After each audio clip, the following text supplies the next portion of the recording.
I'd like to call the regular meeting of the Board of Supervisors of San Benito County to order for January 21st, 2014. If we can all rise for the Pledge of Allegiance, led by Supervisor De La Cruz. I pledge allegiance to the flag of the United States of America and to the republic for which it stands, one nation under God, indivisible, with liberty and justice for all.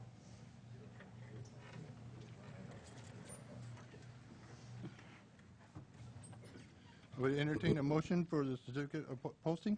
So moved, Mr. Chair. Second. All those in favor? Aye. Passes 5-0. At this time, I'd like to give a State of the County address. I have a few minutes of your time, if you will indulge me. Over the last few years, it seems our primary goals, like most counties, were coping and surviving. 2014 seems to hold the promise that the economy is improving, property values are rising, retail sales are increasing, and the Great Recession, if not over, has at least turned a corner. I look forward to serving as the chair of the Board of Supervisors for this year. We have many challenges facing us, but with each challenge, we will have the opportunity to overcome and become better. This board has had to make some hard decisions, and we'll have more difficult ones ahead of us. But we can be proud that San Benito County is maintaining a level of service to the public within a balanced, if fragile, budget. Today, I'd like to share some highlights from the list of goals and priorities as board chairman for 2014. While staffing and service levels were cut in almost all areas of the county government, a priority must be given to restoring service to the public safety. I am very proud that the county has worked with the cities of Hollister, San Juan Bautista to consolidate fire services. Station 1 and 2 have been doing a great job. The new station 4 in San Juan is almost finished, and plans for Station 3 at the airport are coming together. We can also look forward to our new courthouse opening soon. And I want to thank the courts for assisting with the additional cost of security for the first 6 months. And I'm looking forward to working with the courts to secure long-term funding. I am also committed to continue to work towards law enforcement consolidation with both of our cities. Another priority is the general plan. I believe this board has improved and streamlined the permit process. Businesses are once again moving into the area. Existing companies are expanding, but the general plan must be finished by the end of the year. I have directed staff to have our new consultant meet with the Planning Commission every month, and I also asked staff to bring us monthly updates. I am committed to seeing that the process is transparent, above board, and finished. The budget is another high priority. I want to continue the process that we started last year to discuss our budget at our upcoming retreat, and then have special sessions and meetings not only for next year's budget, but also a 5- and 10-year budget with the emphasis on solving our structural deficits. We must also budget for the use of the additional space we will have in the existing courthouse building once the court relocates. Another priority is the organization itself. Years of cutback and overworking remaining staff inevitably leads to less than ideal approach to work and heavy workloads. The county administrator proposes, and I support, investing in a contract with a consultant who can conduct performance reviews, audit our services to determine appropriate staffing levels, identify efficiencies, and make recommendations to help us better serve the public. Staff development can fall behind during bad times, and I asked the county administrator to identify valuable, affordable training opportunities that will improve our services to the community and equip staff with new skills and techniques to further their careers, their service to the residents of San Benito County. And I'm asking the county administrator to look at the possibility of reorganization of departments or reorganization within departments to make the county more efficient. Finally, I pledge today to do everything possible to make these board meetings productive and respectful. While we have improved our efficiencies at the meetings over the last couple of years, I believe we can do better.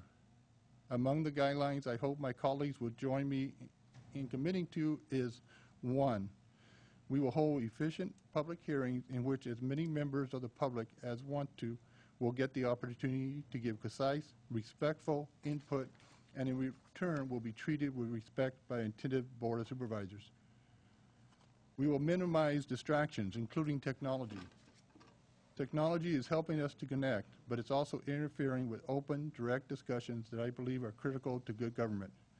In short, texting, surfing the net, or doing emails during our meeting is rude and shortchanges the public in the county. I ask my colleagues, staff, and the members of the public to refrain from texting or using your phones while we are in session. 3, similarly, I would like to minimize the empty seats on the dais. What was once a practice of taking personal breaks has become nearly a continuous relay in and out of the chambers. Board meetings that used to run most of the day are now generally concluded before lunch. I promise to have a break in the middle of the meeting, so I hope that we will all be capable of staying put during the rest of the time out of respect for the public and the staff who brings important issues to us. And finally, all of us in these chambers, staff, member of the public, and we board member, share a common commitment to good government and service to the community. Whatever our disagreements or failings, we all deserve to be treated with courtesy. I will enforce common courtesy during our meetings. If a citizen, staff member, or board member disagrees or has criticism to offer, I ask that it be offered in a courteous, respectful manner we would each want in return. Finally, I'd like to conclude my remarks on a positive note. We have been blessed to be able to live in this great county. We are facing many challenges, but my prayer is that we will always remember the people we serve and to allow this county to grow and continue to be great. Thank you.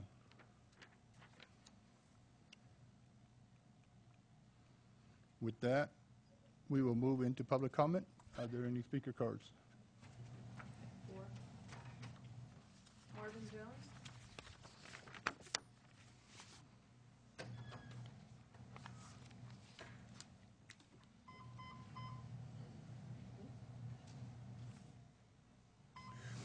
Thank you, Mr. Chairman, board members. Nice comments, Mr. Chairman. Good luck. Hope you can pull them off.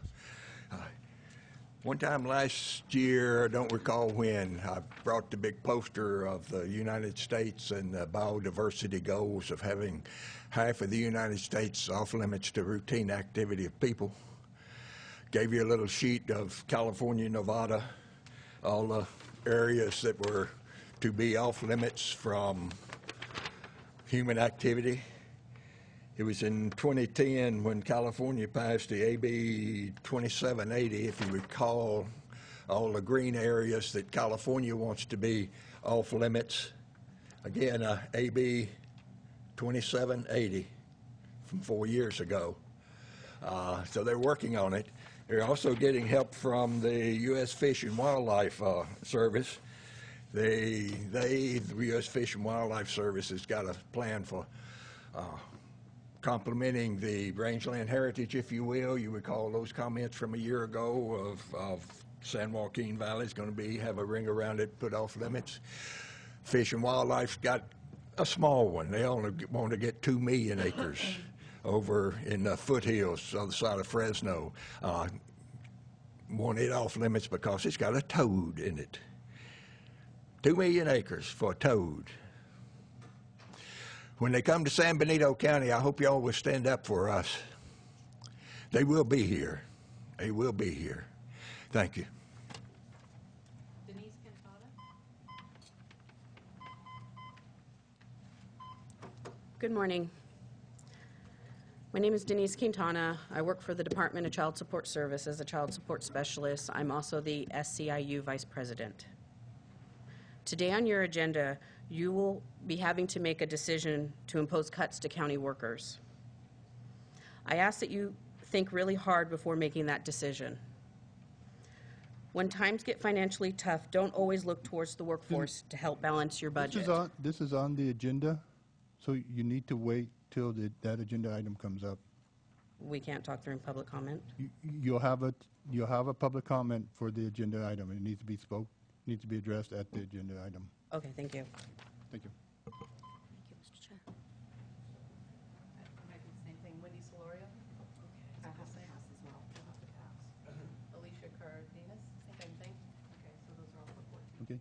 Anyone else from the public would like to address anything not on today's agenda? Seeing none, we'll move to department heads announcement.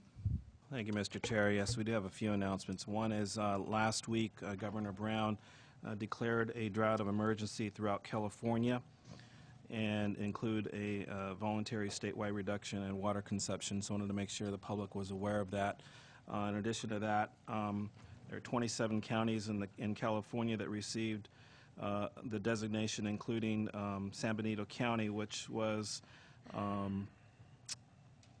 basic assistance within our county, financially and so forth. So I've actually asked our local water district to come back to the board to highlight what those benefits are and/or financial aspects that they can gain from this. So I just wanted to make sure everyone was aware of that.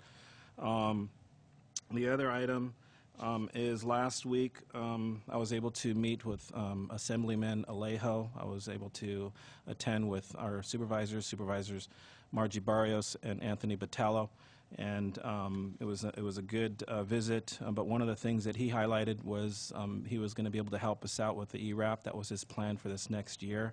So I wanted to make sure that the entire board was aware of that. We'll probably be coming back to the board with more information later on. That's all the announcements I have. I don't think there's any other department head announcements. Thank you. Any board announcements? Supervisor Rivas. Yeah, so through an EMS meeting I attended last week, it was announced that through a cooperative agreement or an effort through San Benito County EMS Agency and the Hollister Fire Department, that our county will be holding their first San Benito County EMT Academy. And so those of us in or that are aware of our public safety here, we've never had, I myself went through an EMT Academy, but I had to go through night school, had to go to MPC, which is the Monterey, the Peninsula College. And so this is great. This is great for our local residents because they don't have to travel out of county. And the dates of the academy are going to be from February 25th through April 19th. And the course is offered to all individuals interested in becoming an EMT. The priority attendance will be offered to Hollister, the fire, the Department of Volunteers and Reserves, law enforcement, and local members of the public. They want to get as many local residents to register for the academy. And then once, if there are a few seats available, if there are some out of county, they will, that work here, they are more than welcome to attend as well. But this is a great thing. And I think this shows that through a cooperative effort, through, and this is obviously an effort through our consolidation that we had last year. So this is a great thing for our county. So thanks, Mr. Chair. Thank you. Supervisor De La Cruz. Yeah, thank you, Mr. Chair. Two brief items. The first one, Supervisor Barrios and Robbie Scatini, the members of the audience, City Council member, we had attended the Intergovernment Committee, and some of the items that were discussed were how to address the increased issue of homelessness in San Benito County. We are beginning to get more and more complaints from the public and how to address those issues. We did invite members of the Homeless Coalition to participate and discussed a way or long-term plan how to address those issues.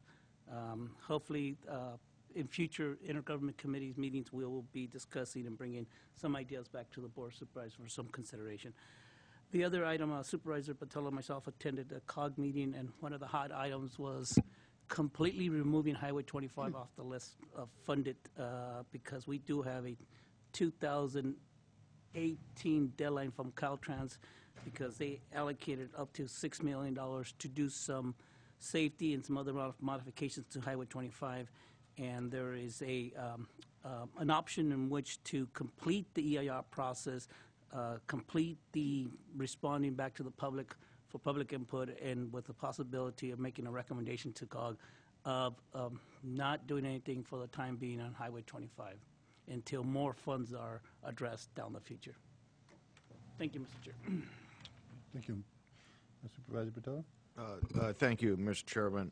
As the CAO noted, Supervisor Barrios and I had the opportunity to meet with Assemblyman Leo, also with the Court Administrator Gil Solario, the Sheriff, Sheriff Thompson, and Captain Bradley. And had a very productive meeting as far as discussing the court security and the issues and problems that we have in providing that security when the new courthouse does open up, I believe in March at some time. I think Assemblyman Leo was very receptive as far as what the issues that we face, as well as other counties in the state. And we're hoping that he explores either legislation or other means to correcting the security revenue formula that the state has to provide security in its own state building, courthouse building. Also, as the CAO noted, we did have the opportunity to talk about the ERAF issue again, and I felt going away from that meeting that he was going to carry legislation to correct that issue. And perhaps what we should do, direct the administration to follow up with a letter and try to formalize that position further. And so, you know, that would be very key to get that resolved for our county. It's been hanging out there for a decade or longer, and so hopefully the fifth time is the charm. So thank you, Mr. Chairman. Supervisor Barris? Thank you, Mr. Chair. First of all, I want to tell you that you have the support, my support on your goals and your endeavors for the coming year, and I'm confident that the rest of the board will follow. And I attended a 33rd Ag District meeting, and Supervisor Munzer was there as well. And this discussion was Bolado Golf. This is Bolado Park. Bolado Golf has been in existence since 1946, and right now there's the threat of closure because of lack of funds. And I know even though the county is not directly involved with any kind of financial assistance, I am going to talk to Parks and Rec Commission to see if there's any opportunity there. And because this is a long-standing park that has been there, golf provides a lot of affordable recreation for the county, for the community, and it would be a shame to lose it because there was not enough effort made to keep it open. So anyway, there were some ideas that came up, and we will follow up on that individually. So. Also, I have to say that the intergovernmental meetings, as Supervisor De La Cruz mentioned, have been very informative. We have a lot of discussion, primarily the homelessness, as you mentioned. I do have a meeting tomorrow afternoon in Marina with the County of Monterey Leadership Council to discuss how regionally we can maybe get some assistance. There will be other discussions, of course, but I will make sure that I bring that up, that is a primary focus for the city of Hollister, San Juan Bautista, and the county. And I want to support our CAO on the information in regards to the drought emergency. I did get that email, and I'm assuming everybody else did. And I would like for, as you mentioned, to have the San Benito County Water District present at the next meeting, but also recommend that we have a resolution once they come in so that we can show our support for them and their efforts in any other water district in the county, and also make sure that we inform the public, and I think at a board meeting, because it is televised, that we can send out a stronger message. So thank you, Mr. Chair. I just have a couple clarifications I'd like to make. Supervisor De La Cruz, were you asking for a resolution of support on the Highway 25 to be sent to COG? No, Mr. Chair. At the moment, the group agreed to table it temporarily a committee of Chairman Victor Gomez and myself will be having a roundtable discussion with key stakeholders, and after that, we'll report back to the COG, and then from there, COG will make a recommendation to the board. Okay, thank you. And clarification, Supervisor Botello, do you want a resolution on our next agenda to send to Assemblyman Alejo for the ERAF issue? On the what, sorry? ERAF. Yeah, or a letter kind of requesting what the steps are that the Assemblyman's office is going to move on. And I just want to make sure that it goes beyond the verbal, dialogue that we had. Yeah. And something needs to be in writing requesting from the county that the Assemblyman carries legislation in the next session to resolve this issue. Mr. Chair? Yes. If I may? Yeah, we'll do is we'll go ahead and create a letter and send that off to Assemblyman Alejo, and basically reiterating what our discussion was and him carrying a bill for us. So I will do that and follow up with him. Okay, thank you. Thank you. With that, we are going into closed session. County Council? Thank you, Mr. Chair. The Board of Supervisors will now adjourn into closed session to discuss agenda item number 1 on today's agenda. The board will meet and confer with its labor negotiators. The agency designated representatives are Dania Torres Wong, Ray Espinoza, Joe Paul Gonzalez, Melinda Casillas, and Georgia Cochran. The employee organizations involved are Management Employees Group, Institutions Association, SEIU Local 521, the General Unit Employees, SEIU United Long-Term Care Workers Local 6434, and Law Enforcement Management. The authority to meet in this closed session can be found in California Government Code Section 54957.6. Thank you. Would anyone from the public like to address this item?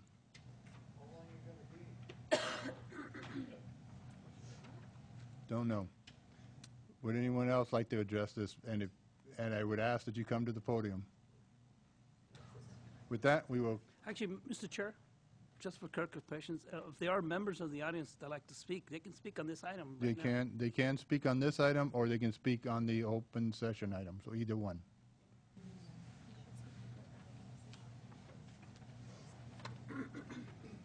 But I will state now, I'm not going to allow you to speak on both items saying the exact same thing. So basically one or the other.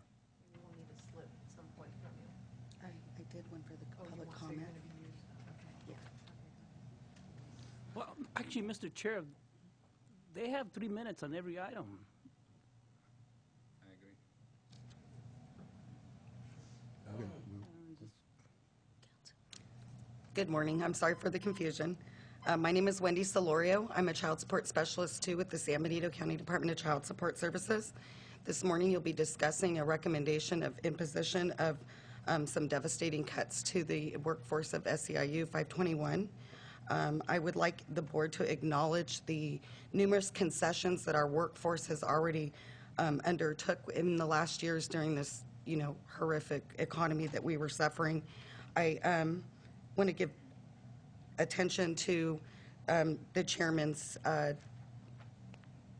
address of the public service that we, the county workers, offer this community.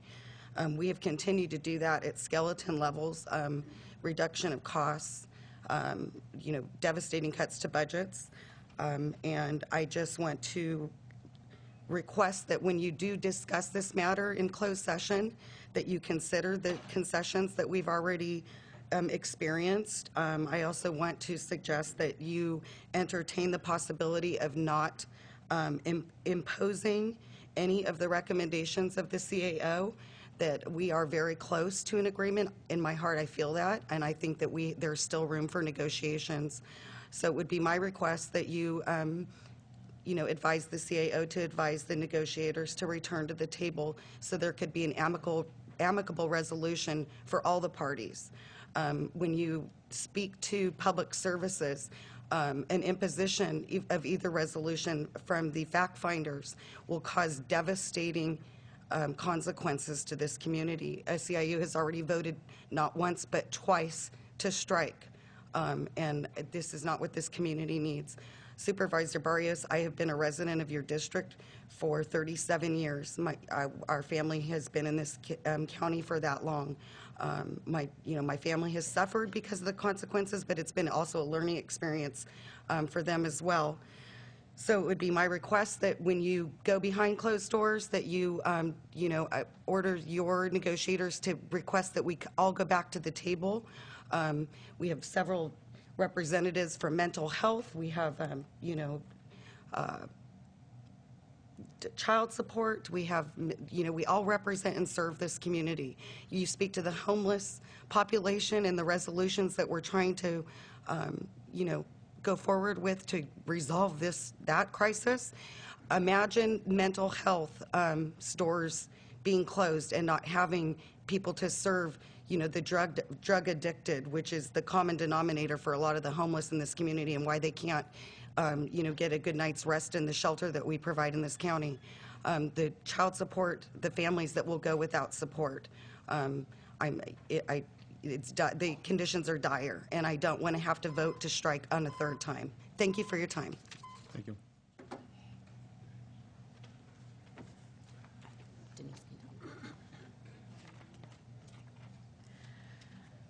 Today on your agenda, you will having to make the decision to impose cuts to the county workers' pay. I ask that you think really hard before making that decision. When times get financially tough, don't always look towards the workforce to help balance the budget. When our economy was at its worst and we lost over 100 of our workforce, our wages were cut, but we held on. We all picked up the extra work and made sure residents of this county had the services that they needed. Our economy in San Benito County is in recovery. And if the Board of Supervisors has some faith in its workers and does not impose today, I believe that we can work together to make the county of San Benito a great county to work and live in. Thank you. Thank you.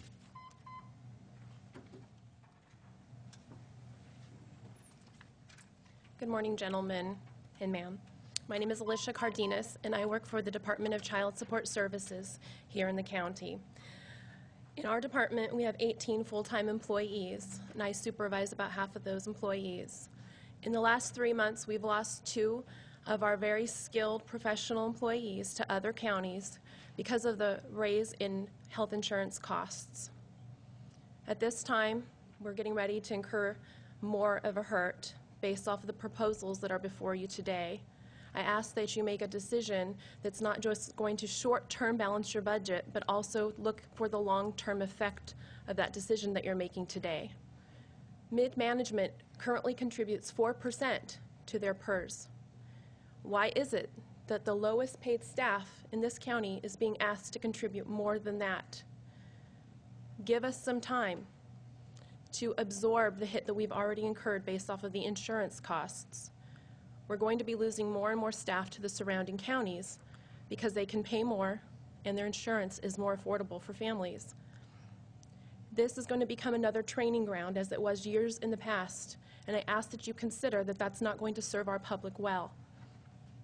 The people that sit here in your audience in purple today are not just your staff, but they're also your neighbors. They go to church with you. Some of them, their kids, know your children or your grandchildren.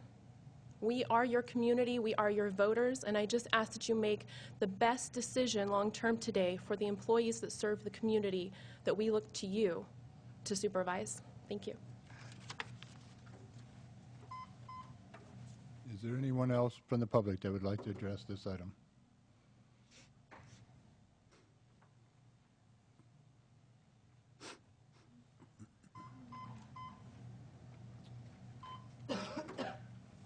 Good morning, Marty Richard from Hollister. It's unfortunate that I hear all this talk about strike.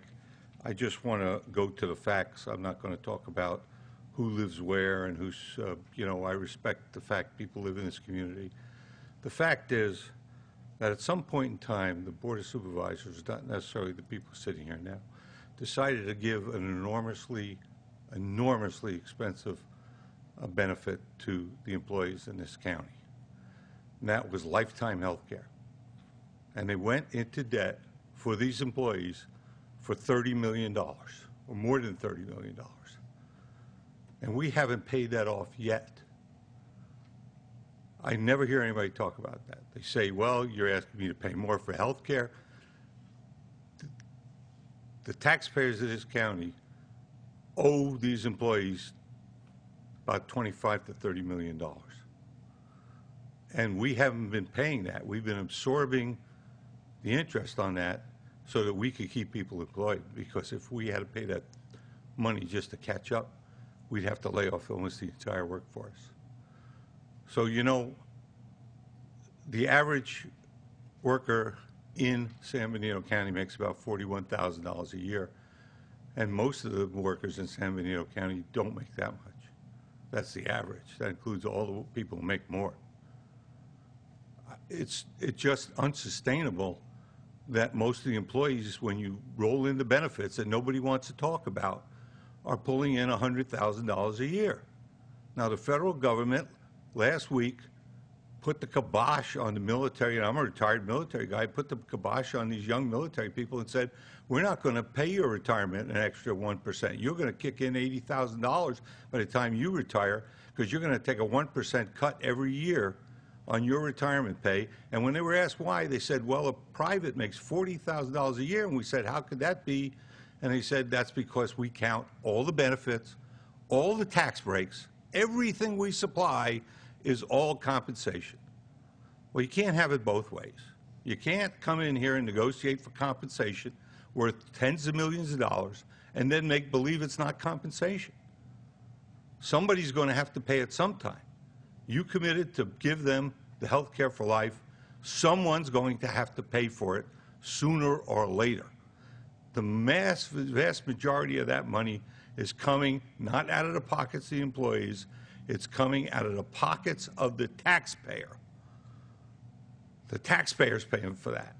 The employees have been asked to pay almost nothing, 3 or 4% on the best retirement plan in the world. The average new CalPERS retiree gets a check of $3,600 a month. Thank you. Thank you, Marty. Anyone else? We will now retire into closed session.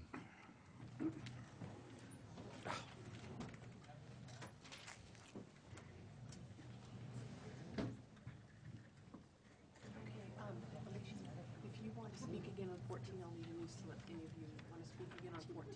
I'll need a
last week.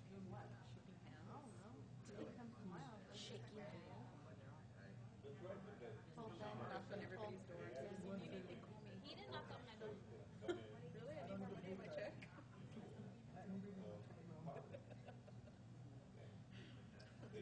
Can I get a raise, please?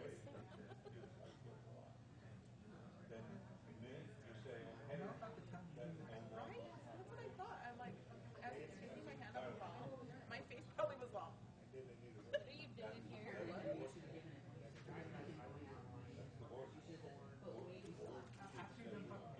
Yeah, exactly. So you come and shake our hand after you get our pay. See how many handshakes you did.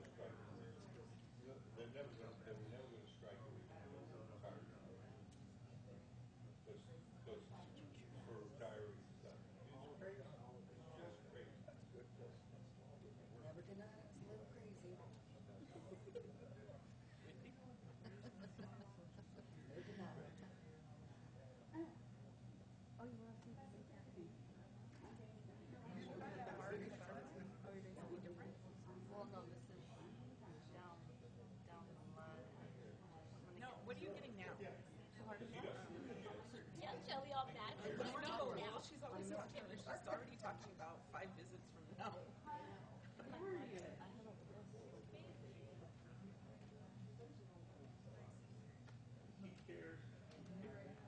That's how I get after I get attention. I don't know what I want. That's why I have. Where are you going to get that at? She said Right here. Right here? I'm the one Renee. Say it. You love me. That's what she said. Say you. We have our sense of humor still. We have to. They can't take that away from us. Wasn't that on the list to cut? Right. No more smiles. Say that.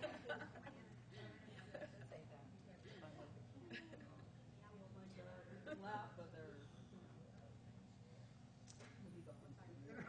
You got her now. Are you laughing anymore? In an hour. Our jealousy right now will be gone. Let it out, girls. Let it out. Because later... There ain't gonna be no room for it. I want to get not that. Not that. But she No, works I with M&B. What? She works with M&B. But not M&B. I was gonna say, what the heck is M&B? S&J. It's the same as what I'm making right now at a level 1. There's no state income tax. Shelly and Mooney. And the buffets are cheap, too. Would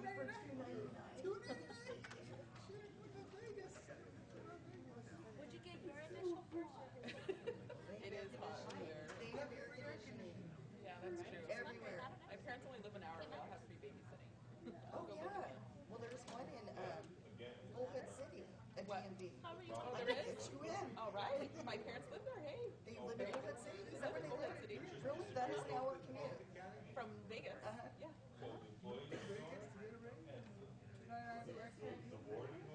No, it's state. I don't know what state. Oh, well, that Wait, but if you applied for the DMV here. I did it. I played in the Valley. Oh, you did? They're in mass recruitment right now. Really? I should do that. My parents want to move back. Would not be a kick if I moved over there and then they move over here. Our flyers should be job bulletins. job bulletins? I have them all. I say them. I like that. Flyers a week. Are you Here's a serious? job bulletin. Forward me that. Forward me that. Santa Clara has the office specialist one, which is the entry level, which I started when I was 17. Just 17. Send them things. I'm not. No. I'm not. I haven't put moving out of And the now area. I can't buy my Out of thought. It's getting stronger and stronger. That's for myself. I'm just so mad at me. They need like that. And this is like filing. Sorry. Have you ever been Sorry. to like a Disney party? Well, I know. Did you see my mom said? Yeah. Okay, sorry. That's disgusting, but those are for kids, they say. I don't know. We got, when we went, we did the interest rates, and then it was good. I mean, they did it before the wedding, 2 days. I don't remember, but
You have to look at the tattoo.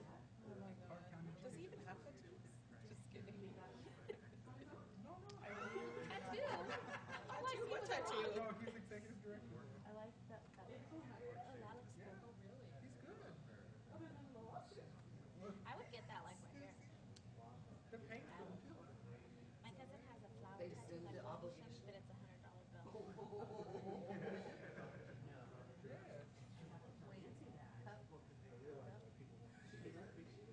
Where? On your forehead? Oh yeah.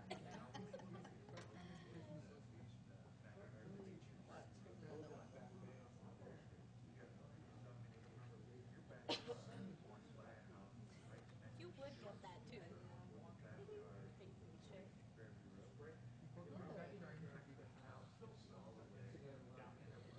I don't care. You can't convince me. I wonder when that's what I'm ugly. I like. Or like tattoos right here. Did you relocate? So my house in LA. I like that shoulder tattoo. I'm not running It's sports. just paint. Right? I don't think it's. Oh, yeah, I like those tattoos. No. I could work 5 to 1. It's just hurt because they're like trees. It's not like constant, you know, it's like just. Did you buy her? No, I'm not yet. I'm still waiting. And living in what, Santa Cruz? It's a female tattoo. Oh, there's nice kid. There are He just when turned my 18. aunt He's getting tattooed. His friend and also his the guy was doing it. He's like, Stop it!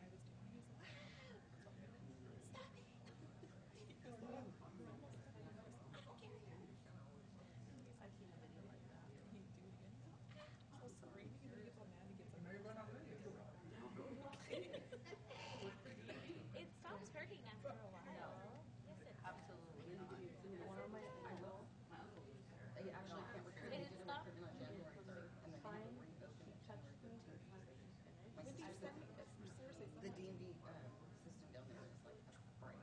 My sister I don't care how many you show me. I like the flower, but not stand in line at D&D, but she said it's all like you get it done. Show me, and I'm gonna smack your hand. but she said she hired Joey, that that one is so cute. because dealers don't do D&D by card. What do you get on your other hand? Then you have to get one on your other hand. And they Should be a balance. I'm already on bound. It's all in person.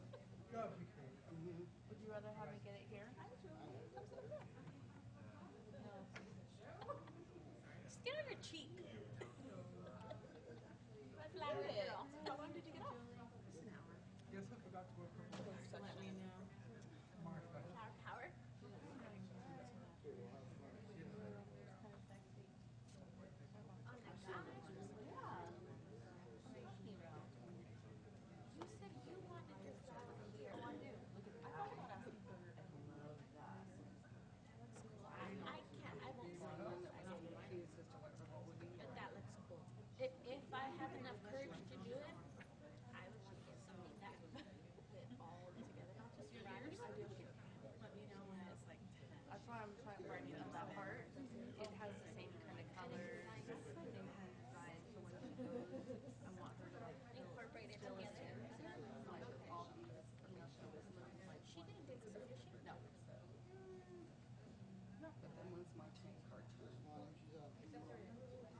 I'm just kidding.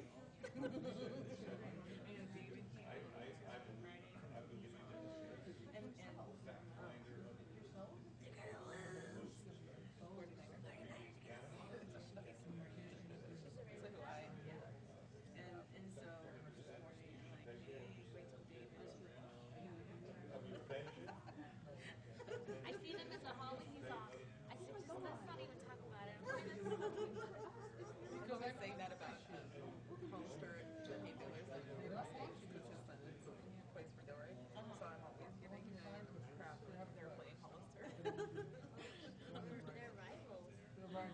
And when they were playing baseball, he didn't have anything to say because they had such a bad record. They Hollister won them they couldn't even, so they had a mercy rule, but you have to reach third inning to impose a mercy rule. They couldn't even get to third inning to impose a mercy rule. It was 20 something to 0 or 1.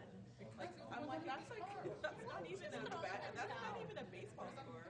They had to keep going until they got to third inning and then they could say and I was like, what happened? He's off. You know what? His son's really good though. His son's really good. Varsity. This year he made varsity.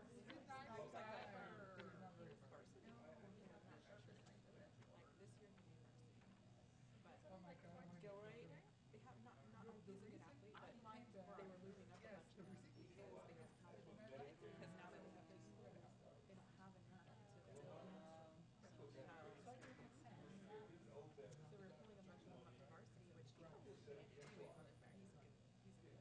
He's good. He's a good player, but we were pulling a bunch of them up.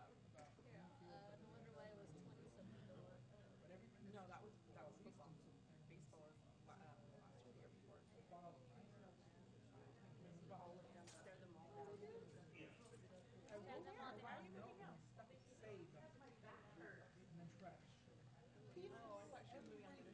Oh, I thought she was moving on the other side. She doesn't want to talk to us anymore. Whatever. Some of it, so we didn't know they could use our stuff that wasn't someone else's. You want to stare up Get our shit. And then it gets worse. So then I said, oh my God. Well, our case, we have all finders. I'll just go out on Can you write us both a note, please? Want to go? We'll carpool. We'll go see Parker. That's what I was thinking. You know what he did? He shelved them in chronological order, in this direction, but they don't follow chronological order of the shelf. So we have from 1999 to 1998 to 2006. So the worst than it was before. 6 or 7 of us went out on the team. So I was like, oh shit, this is bad. Well, we got to do something. We have to say, hey, how much damage did we do? What they do? Right. Don't throw anything Seriously, out. what they do?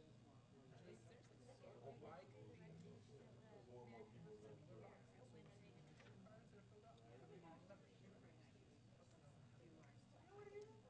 he said throw it should have passed the room. I don't know.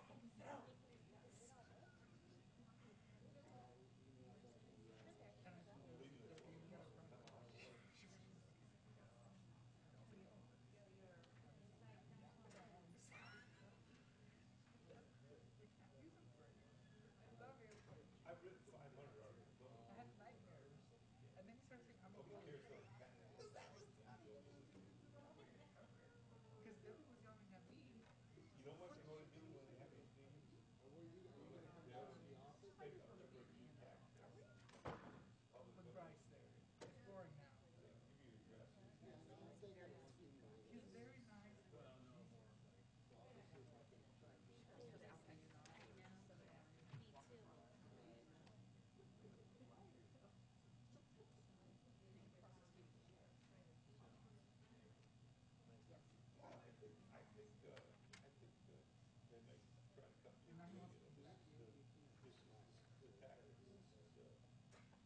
Winding down to the very end, and they're going to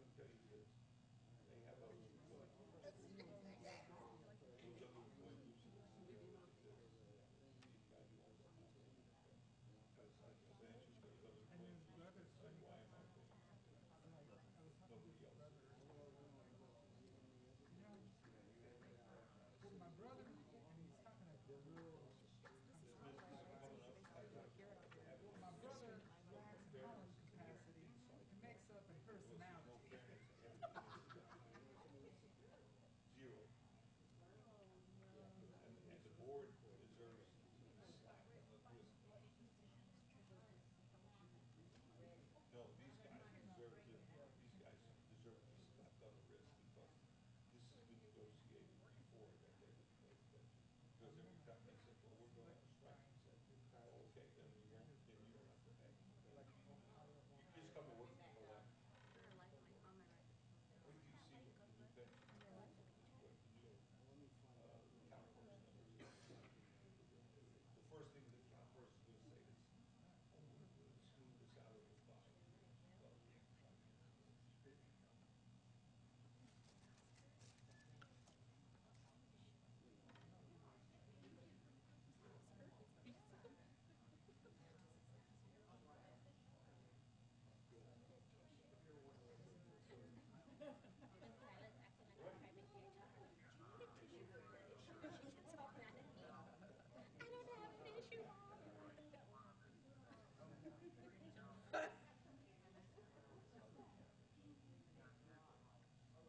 Braxton's brother.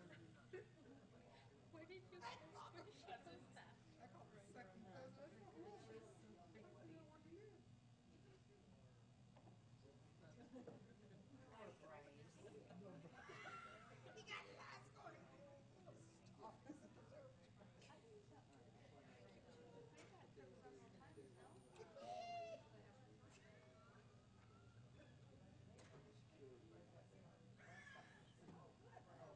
Braxton's taking it back for him. Poor guy.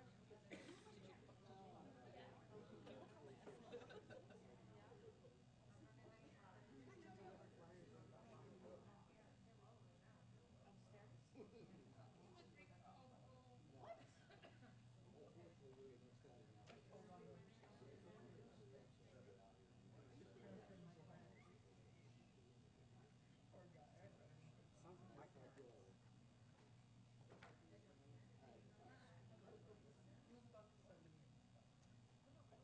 Well, he cut his hair and take a shower, wash his hair, He's cut actually it, very.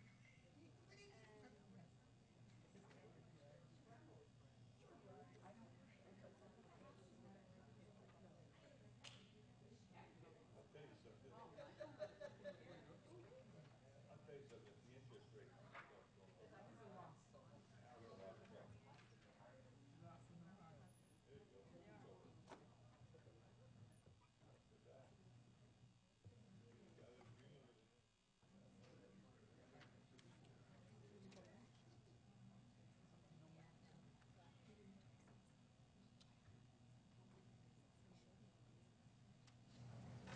I know it's cold today. She's the boss and she's the temperature. no, I turn it up. Jerry turns it down. We rumble about stuff. Oh, yeah. Too much heat for Jerry.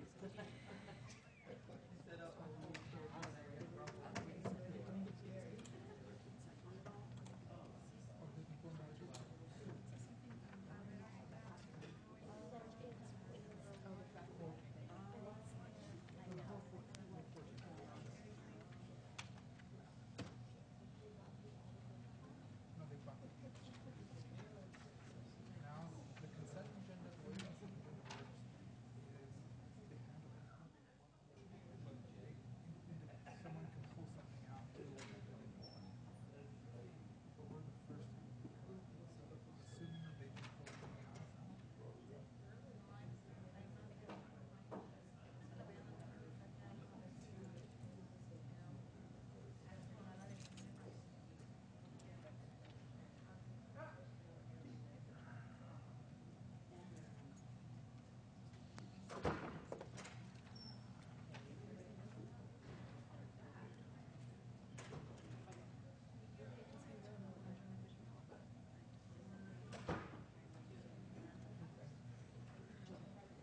Are you gonna do the break right now, Jerry? Are we good? Or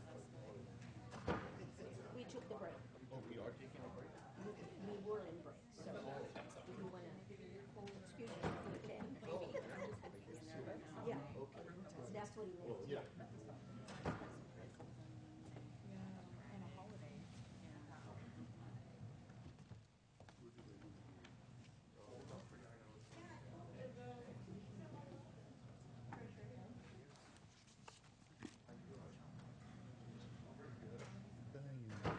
back in the corner, I get keys. Locks.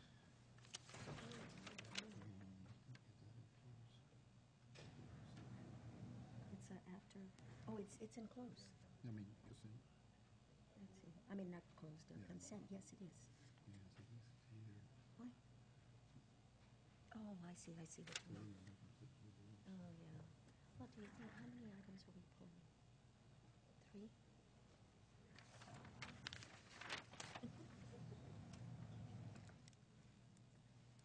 Looks like 3. No, they don't usually come for 15 minutes, I think. Poll number 13. Oh, so there's another one.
Yeah, are you right here? Is that yours right there? I think you just need to double click. Double click it, and then how do I move it forward? Do I go to the next slide? Yeah, I think.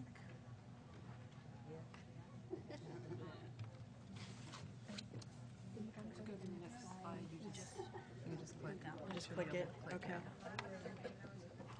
Okay.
Uh-huh. And I sent her an email this morning, so I'm assuming, because it's the last thing on the agenda, she may be here later.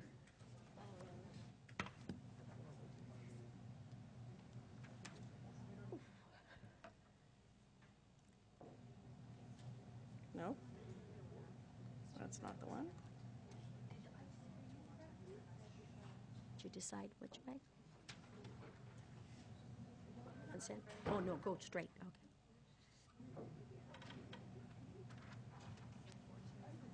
Wait, hang on.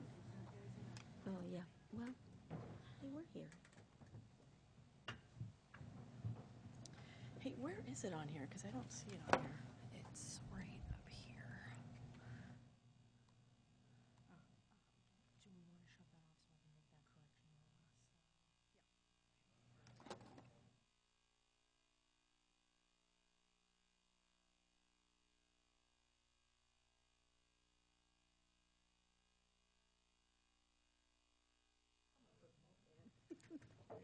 I'll be waiting for them to go.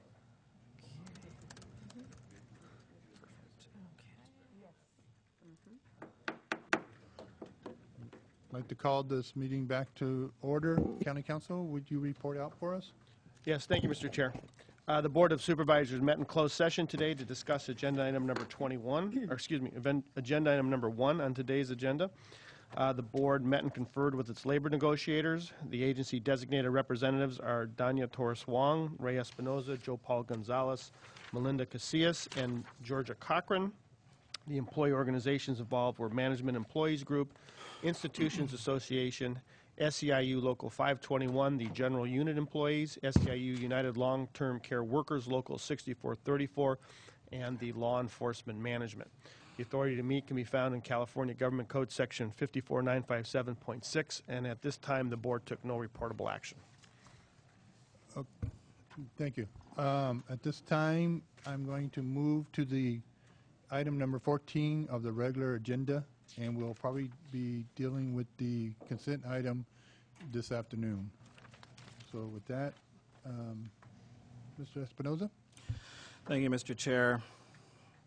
Yes, we're on our regular agenda this morning, item number 14, and today we're here to discuss or consider the non-binding fact finder's recommendation, discussions of impasse and unilateral implementation of changes in wages, hours, and terms of condition of employment for employees in Service Employees International Union, Local 521, and adopt resolution option number 1 or 2 as listed in the AIT. I want to first thank our administration staff, both staff of SEIU labor relations teams and all of SEIU employees for all their hard work during the labor relations or labor negotiations. It has been a difficult time for all, but I feel that all have been very professional in stating their cases. As mentioned earlier in the stated county address, we're still not out of the woods yet with regards to the depression that we've recently been through. For county government, the harsh reality is that pension, health care, and OPEB costs are rising, and counties throughout the state are struggling to pay them. For our county, increase in operation costs outpace estimated revenue growth, creating an ongoing challenge for the county to maintain desired levels of service. So in essence, costs are rising faster or more than revenues coming in, causing a ripple effect on our budget. As stated, or as stewards, of the employee pension obligations, we have taken concerted effort to meet our obligations. However, year after year, we've had to cut in our reserves to balance the budget. We are really at the breaking point of fiscal obligation and providing a safe community. So that being said, staff recommends, as difficult as it is for us, to move forward with the last and best and final offer, or option number 2. And there are a few reasons why I like to highlight. One is since the mediated tentative agreement, we've incurred additional cost that weren't budgeted for not realizing any savings, as well as increased legal fees, approximately $150,000. Really, this is progress towards our long-term structural financial integrity of the county. I've heard many times from the podium and the DIOS is that we're kicking the can down the road. And today, what we're requesting is to no longer kick that can down the road and to deal with our long-term, as well as even short-term fiscal responsibility. In addition to that, addressing our program insolvency that we're currently faced with the lack of deputies out in the field, as well as support staff in critical areas. There are many other reasons as well, and today what we've have here is we have Danya Torres Wong. She's our lead negotiating counsel for our county from Renee Sloan and Holtzman and Sakai. She's going to be giving us a presentation to your board, to the public, to the employees, addressing or discussing the county's overview, the challenges, and cost analysis, and why we're recommending option number 2. So again, Danya Torres Wong, if you don't mind coming up to the podium. Thank you. Good morning, members of the board. So I'll be doing a presentation. I will just say that I'm technologically challenged, so if I have a little problem with the, moving the slides, I'll let you know. What you have before you today is consideration of the fact finder's non-binding recommendation. On January 9, 2014, the fact-finding chair, David Weinberg, issued the fact-finding panel's non-binding decision and recommended that the parties agree to the original tentative agreement between the County of San Benito and SEIU. Unfortunately, SEIU had voted down that tentative agreement. Both SEIU and the county's panel members, and I was the county's panel member on the 3-person panel, dissented with the findings of the panel chair, because obviously there was a tentative agreement and had been voted down. The action before you today are twofold. One is option 1, which is to adopt the non-binding recommendations of the fact-finding panel chair and unilaterally implement those provisions that are allowable by law. And I'll go over at another point in the presentation what those factors are. Or 2, adopt the resolution unilaterally implementing the county's last, best, and final offer. So how did we get here? What I'm going to be talking about for the next part of the presentation is the county overview related to its finances and challenges. And a lot of the information that I'll be presenting to you today was actually presented in fact-finding. There was a 2-day hearing in December 18th and 19th of fact-finding, and so these are a lot of these slides are taken directly out of the county's presentation. As you've heard earlier this morning and by the county administrative officer just moments ago, the county is facing major economic challenges. The county is facing an approximately $6.1 million budget deficit. 2.2 of that 6.1 is general fund, and 3.9 is the non-general fund deficit. The county has been addressing its deficit through the use of one-time funds in the current fiscal year. There's no guarantee that that same solution, the availability of one-time funds, will be available going forward. What's particularly alarming is that the county is depleting its reserves to address ongoing deficits. So it's using one-time money for ongoing structural deficit, and that is pretty alarming. And I think you just pick up the newspaper and read about other jurisdictions that have been doing that, and that's not, fiscally sustainable over time. Key cost drivers for the county are increases to CalPERS pension rates and also health care costs, which we'll be talking about in a short while. This chart shows what the county general fund revenues are, and you can see 40% of it is property taxes and other taxes. Licenses and permits are 7%, and I'm not going to go through the whole chart, but this is information we provided the fact finder just to get an understanding of what the county's budget was. The labor costs in terms of the county, total budget, total expenditures is 67%. So workforce-related costs include salaries, active and retiree medical, pensions, compensated absences, workers' compensation, to name a few. And again, they account for 67 of the county's total expenditure and 67.3 of the general fund expenditures. As such, any reductions or any, look at the county structural deficit has to include reduction by the workforce in 67%.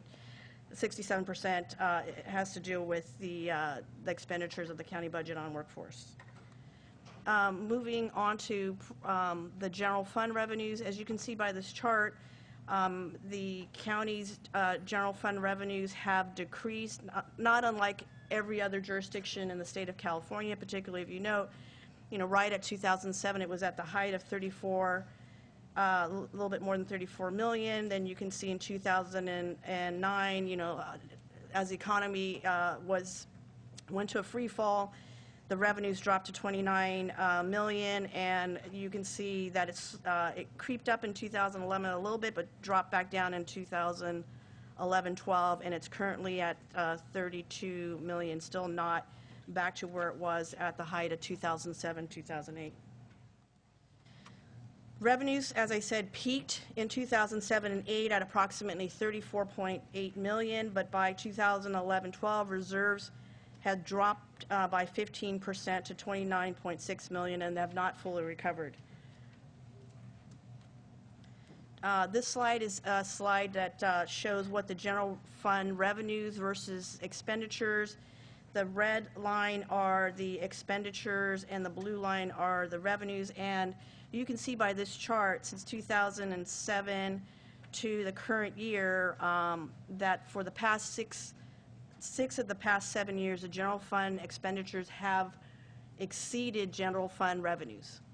Let me go to the next slide. Non-general fund revenues, so these are non-general fund revenues versus expenditures, and so the non-general fund revenues have stayed largely static over the last 6 years while expenditures have grown. So it's never good to stay status quo in terms of your revenues if your expenses are going up, and it's very bad for your expenses to go up considerably and your revenues to go down. And so we see the latter for the general fund where expenditures are increasing over revenues, and the non-general fund, they're also increasing over revenues, but they're remaining static. Declining property taxes, despite a slight bump in the housing market nationally, and it's not in all places, but there are different pockets of it. The county's property tax revenue sources continue to be depressed. Property taxes and other taxes account for the largest source of general fund revenues. As of 2013-14, property tax revenues were 11.9 million. That equals to more than 21.9 below the peak level of 14.6 million in 2005 and 6. So, you have the height of the market, it's trending downwards.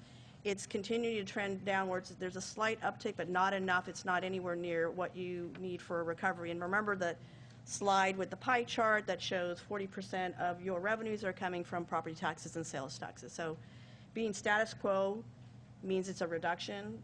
Having it not bump up as much is a problem for the county. Well, the good news is that we're hearing that assessed valuations are expected to increase, but the flip side on the bad news is that because the inflation rate is down, the county will not realize the full value of the increased property taxes. There's also one really important issue in terms of the property tax issue is this county realizes only 10 cents for every dollar of property taxes. So when people look at property taxes and they say, oh, they're up by whatever amount, understand that the county of San Benito gets only 10 cents on the dollar. And every county has a different amount. And only Yolo County, one other county in the entire state of California, gets less per dollar, so less than 10 cents, than San Benito. And this, I know, has been a very big issue for the county over many decades, and I think there's been even some attempts to legislatively change that to no success. Total budget shortfall, and again, these numbers, and all these numbers are as of December, a couple months ago. So these are based on the presentation we did there, but at the total budget shortfall revenues was at 72, almost 73 million, and expenditures were 79.1. So total shortfall, as I said earlier, is $6.1 million. So what was the county's plan to address the general fund shortfall in this budget, 2013-14? Remember from your budget actions, the Health and Human Services Agency repaid $1.6 million of excess maintenance of effort from the general fund, and that was where you were able to close some of your gap to your 2013-14 budget, but that's one-time money. So that's, again, we're talking about the structural deficit being ongoing, but you're using one-time money to plug the budget hole. The second thing was that the county did was a combination of reserves and rollover from the 2012 and 13 budget helped cover the remaining $1 million of deficit. So again, these are one-time funds used to address ongoing structural deficit. So the structural deficit remains, however, you're depleting your one-time funds. Again, this chart shows your general fund reserves. So since the fiscal year 2008-2009, your general fund reserves have decreased by 71%.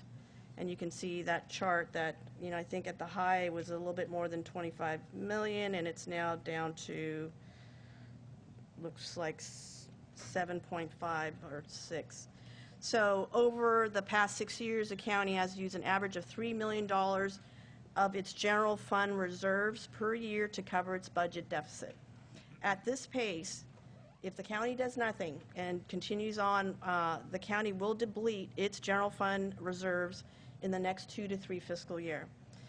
Under Government Code Section 53760.5, a resolution to declare fiscal emergency and seek bankruptcy protection shall make findings that the public entity is or will be unable to pay its obligation within 60 days. So if you're let me go to the next slide. I think I can explain why that's important.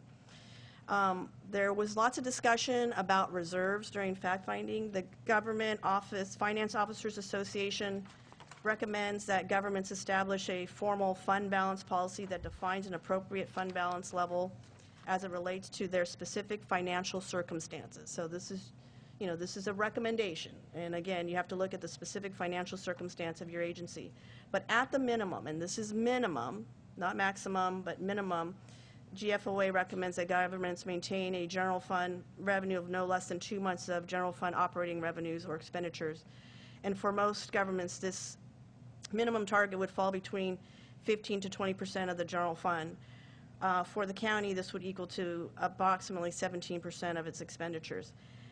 Again, 2 months, as I said in the previous slide, you can actually declare a fiscal emergency and move on to bankruptcy if that was, if you had 2 months or less of operating expenses in your general fund. So we don't recommend that the county go, up to the 2 months in terms of the minimum GFOA recommended general fund balance.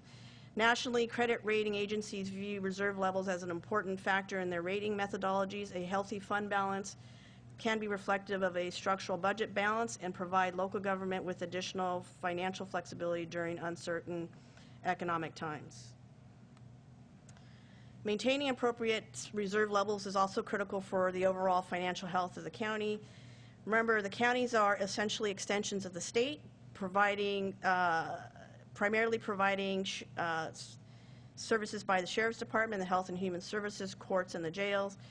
As a result, counties are impacted more dramatically than cities by actions at the state level and state finances. So every time the state decides to require that the county fund an unfunded mandate or provide services with an unfunded mandate, those hit your general fund. And as policymakers that sometimes those happen in mid-budget year. After you've already appropriated your budget, then the state decides, because it's having economic uncertainty, that during mid-budget something that the state said that they were going to fund, you're now going to have to fund as a county, and you're going to have to pick up the cost, and it hits your general fund. And so your general fund is a lot more told than, say, city services, because they don't provide, you know, especially health and human services programs, courts or jail services. Counties are also the providers of basic city services in unincorporated areas and generally rely on the same revenue sources, property and sales tax. As such, it's important to maintain an appropriate reserve level. Again, you know, much more volatile constraints on revenue raising capacity as well. You don't have the same kind of revenue generating capacities as some cities. The other thing is that here in this county, you've experienced floods, drought, freeze, earthquake. I mean, this area, you know, Santa Cruz, this area, Central Coast, Central Valley, I mean, any natural disaster, one natural disaster can hit your general fund, because remember, you're going to have to front, you're going to have to pay forward and then try to fight with the state over many years to get that reimbursement. And I think that, you know, one example was there was flooding, major flooding here, and I want to say sometime in the last, I don't know, Ray, maybe you can help me out. It was, it was in the 90s. In the 90s, there was, you know, flooding here, and as it hit 4 counties, and that whole reimbursement litigation, you know, took, you know, many, many years to resolve. But, you know, the general fund is going to get hit immediately, so you have to make sure that those are healthy. As discussed in a recent Moody's report, fund balances for California counties largely remain stable during the recession. However, this is not true for San Benito County, as you saw on the earlier slide, that your county's reserve levels have dropped by 71% since 2008, 2009. Ray talked a little bit about service insolvency. You know, one might say, well, geez, you know, did the county do anything, you know, to, you know, address some of the financial issues? And it did very aggressively, which was that, unfortunately, because of the downturn of the economy, the county lost over 100 general fund positions since 2007, 2008, and has not regained to that level or anywhere near that level at all. So you can see by this chart that at the high there was 276.25 positions in 08-09, and currently there's approximately 169.85. So the county did do a significant reduction. These staffing reductions have had a negative impact on service delivery to the public. Since 2009, we've seen a reduction in county clerk office hours reduced by 56%, the treasurer's office by 46%, assessor's office by 46%, library hours by 41%, and, you know, there's the full list of the impacts. Other reductions in services included reducing the sheriff's deputies by half since 2011-12. There are currently no accountants in the auditor's office, which has had, you know, an impact in terms of the county's ability to submit its CAFRs on time. The assessor's office has lost 30% of its staff, and it impacts the county's ability to collect taxes, which in turn has an adverse impact on county revenue. Planning department lost about 50% of its staff, unable to complete the county's general plan and keeping up with new housing develops in the county. The IT division has one of the lowest ratios of IT employee to county employee in California. So for every 0.9 IT employees, there's about 0.9 IT employees, so not even a full employee, you do 0.9. For every 100 county employees, there's similar counties with similar size that have nearly 3 times the amount of IT folks than the county of San Benito. One really critical part to service level erosion is deferred infrastructural improvements. The structural budget deficit has forced the county to defer maintenance on critical infrastructures. These projects are expensive and must be planned annually, and you know that the more that you deferred maintenance, the more that it costs to actually, once you get to it, to make those repairs. An in-house study performed in 2010 estimated that to bring the entire road system into a state of good repair would cost in excess of $48 million. The amount of money to keep the roads in the existing state of repair at that point was identified at $5.6 million. The annual base funding for road repair currently is $400,000, so way under what you would need to keep the roads from getting into further disrepair. This slide shows specific deferred maintenance projects, and I'm only going to go through a few, but I think what we wanted to look at was, what are they and how large are the numbers, and you can see there's a lot. Anywhere from the courthouse to the jail, HVACs and plumbing, juvenile hall, HVAC, plumbing, and finishes, the public health building, electrical and seismic and roofing. So these are pretty basic repairs that are needed to the facilities and that have been deferred. One of the big issues that it's part of the fact finding that you look at is just what your pressures are in terms of increased labor costs. This CalPERS, not the County of San Benito, not the county staff, or not myself, but this is the state CalPERS system estimates that the county's contribution to CalPERS as a percentage of payroll is projected to increase by 44% between 2012-13 to, here's a typo, 2019-20. Oh, no, it isn't. Remember that CalPERS, had loss in investment, and they decided to do a couple things. One is to do smoothing, which is to take their investment losses and kind of smooth over a period of time to recover. And the other thing they did, because they got a lot of pressure from the market, but they reduced their rate of investment return projections from 7.75 per year to 7.5, and they're actually now asking for public input, because they're looking at reducing it further. But because they've done all that, and the third thing they did is they would like to have their plans be, almost fully funded, sooner than later in the next, 10 to 15 years. So they've, put out a notice to all employers that their rates will go up considerably over the next 5 years, and here's the result for the County of San Benito is about 44%.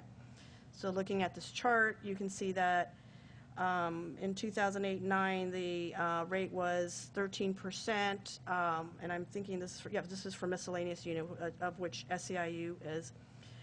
Then it dropped down to 11.82, and then you can see it going up when they decided to do the smoothing, I believe in 2012, from 13.35 all the way to 20% of payroll by the year 2019-20. So assuming a 2.5% average wage increase each year based on the current estimated CalPERS rates, the county's pension contribution will grow by $1 million by 2019-20. And you might ask me, Danya, what do you mean a 2.5 average wage increase? We're not having any wage increase right now, so what does that mean? That 2.5 includes things like step increases, because those are in the contracts and they do move. So even when you don't give an additional cost of living or any other adjustments, there is a salary step, and people move through that, and I believe it's a 5% increase for those who are eligible, and that accounts for the 2.5. So even if you don't do anything, your cost does go up, and we've made allowances for that. Okay, moving on to the next section on bargaining background with SEIU Local 521. Just an overview of the unit. Inevitably, somebody asked me, how many people are in the units? I wanted to give the background information. There's about 245 authorized positions under the 2013-14 approved budget. Average wage of unit members for all funds is about $50,000. This chart just shows, what 1% of just wage only, 1% plus wage and roll-ups, and then 1% of what total compensation, including, benefits. And so those are the numbers here. And this is, again, information that was presented in fact-finding. Bargaining history. This process started 7 months ago. On June 3rd, 2013, SEIU sent the county a demand to bargain and a request for information. The parties had approximately 10 sessions between July through October 2nd, 2013. The contract expired on September 30th, 2013. parties reached a tentative agreement on approximately 30 issues during those months of the 10 sessions of bargaining. There was a lot of language cleanup, a lot of operational issues that we dealt with, and a lot of time that was spent by both sides looking at issues. On October 2nd, 2013, after the contract expired, SEIU demanded that the county issue its last, best, and final offer by that Friday, October 4th, or else SEIU would file an unfair labor practice charge against the county for delay. On October 4th, 2013, even though we weren't required legally to meet SEIU's demand for the last, best, and final, we did. And we did issue it, the last, best, and final. On October 8th, 2013, the county declared impasse. Also on October 8, 2013, SEIU notified the county that it rejected the county's last, best, and final offer and obtained strike authority. SEIU and the county agreed to participate in mediation on October 28th. And also on October 28, 2013, SEIU requested fact-finding under AB 646. So let's just talk a little bit about that. Fact-finding is provided for in state statute. Only the union, not the county, can request fact-finding. So this is only available to unions. In order to be at fact-finding, the parties, in order to participate in fact-finding, the parties have to be at impasse. SEIU has to request fact-finding through the state. The state has to look at the matter and determine whether the parties are at impasse, which it did, and sent a letter to both parties saying that the parties are indeed at impasse and moving forward on fact-finding is appropriate. And I said earlier, there were two dates of hearing in December to do that. Today, we received this morning a request from SEIU to cease and desist the action that you're reviewing today because the parties are at impasse. And I just want to say that again, the parties were at impasse. The SEIU did ask for fact-finding. There was 2 days of hearing. We are at the end of that statutory process. And so this item is appropriately before you today. Moving on to the county's last, best, and final offer. I'm going to talk about the major provisions. The county's last, best, and final offer in terms of employee pension contribution was to increase the employee contribution from the current level of 0 to 7%, which is equal to approximately half of the normal cost of the county's miscellaneous pension plan, or the equivalent salary reduction. And I think that's important because if with the PEPRA changes, which is the new pension reform, if a court of competent jurisdiction or administrative body like PERB determines, because PEPRA is evolving, it's in its first year, if they determine that we can't unilaterally implement the 7%, then we are suggesting in our language in the resolution, then that 7% will turn into a salary reduction. Health benefits for both active and retiree employees, that the county, instead of having an automatic formula where the county would, pick up whatever the medical inflation increases were, that we wanted to be able to bargain those increases as part of bargaining based on the county's ability to pay and what the market showed for the comparable counties. So the county's proposal was to move from an automatic escalating formula to a flat rate contribution, which would be comprised of the PEMCA minimum, which is a minimum that PEMCA under state statute, says you have to pay. And I think this year it's 119, and it goes up, a few dollars every year. But the combination of a PEMCA minimum plus additional county contribution, up to a total maximum contribution of $474.61 for employee only, $949.22 for employee plus one, $1213.83 for employee plus family. Our proposal was also to eliminate dual coverage for those, if you have 2 county employees who are out, and one county employee has their spouse or partner on the medical plan, then they wouldn't be eligible for this other cash component, because the whole purpose is for us to provide medical benefits, and we're trying to bring down our costs, and so we don't want to have to basically do double coverage. The county's last best final also included elimination of the second-tier retiree medical vesting under Section 22893. And currently, no SEIU employees are under that plan, and it's not, continuing on with that plan is actually going to cost the county more than what the previous plan is, so we wanted to eliminate that and as another way of cost cutting. Wages, no salary, our last best and final does not include any wage increases. There's a wage reduction that represents the savings between the beginning of the contract, which is October 1st, to when the agreement is reached. And we needed to capture the savings if we couldn't get agreement by October 1st of the pension contribution, because, again, your 2013-14 budget was passed with a component for employee concessions.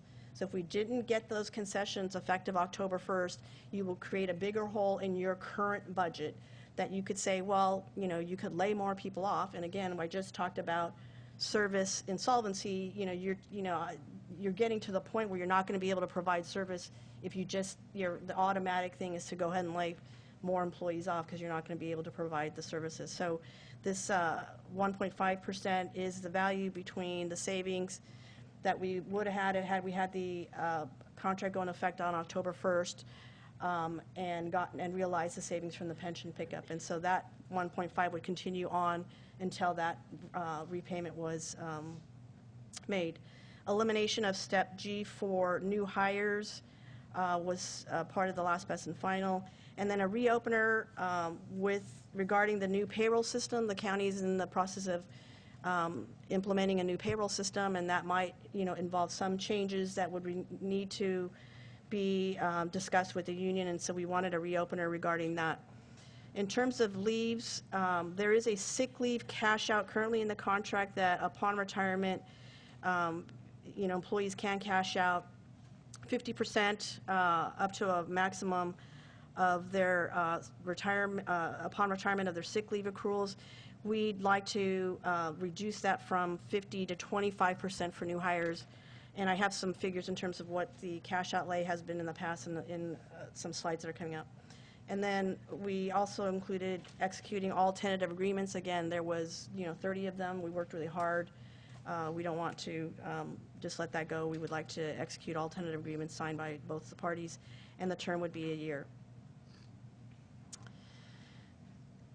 So the tentative agreement, I talked about earlier that the parties participated in mediation, and after a full day and into the evening mediation, we came up with a tentative agreement. And what that tentative agreement did, it made some changes to the last best and final.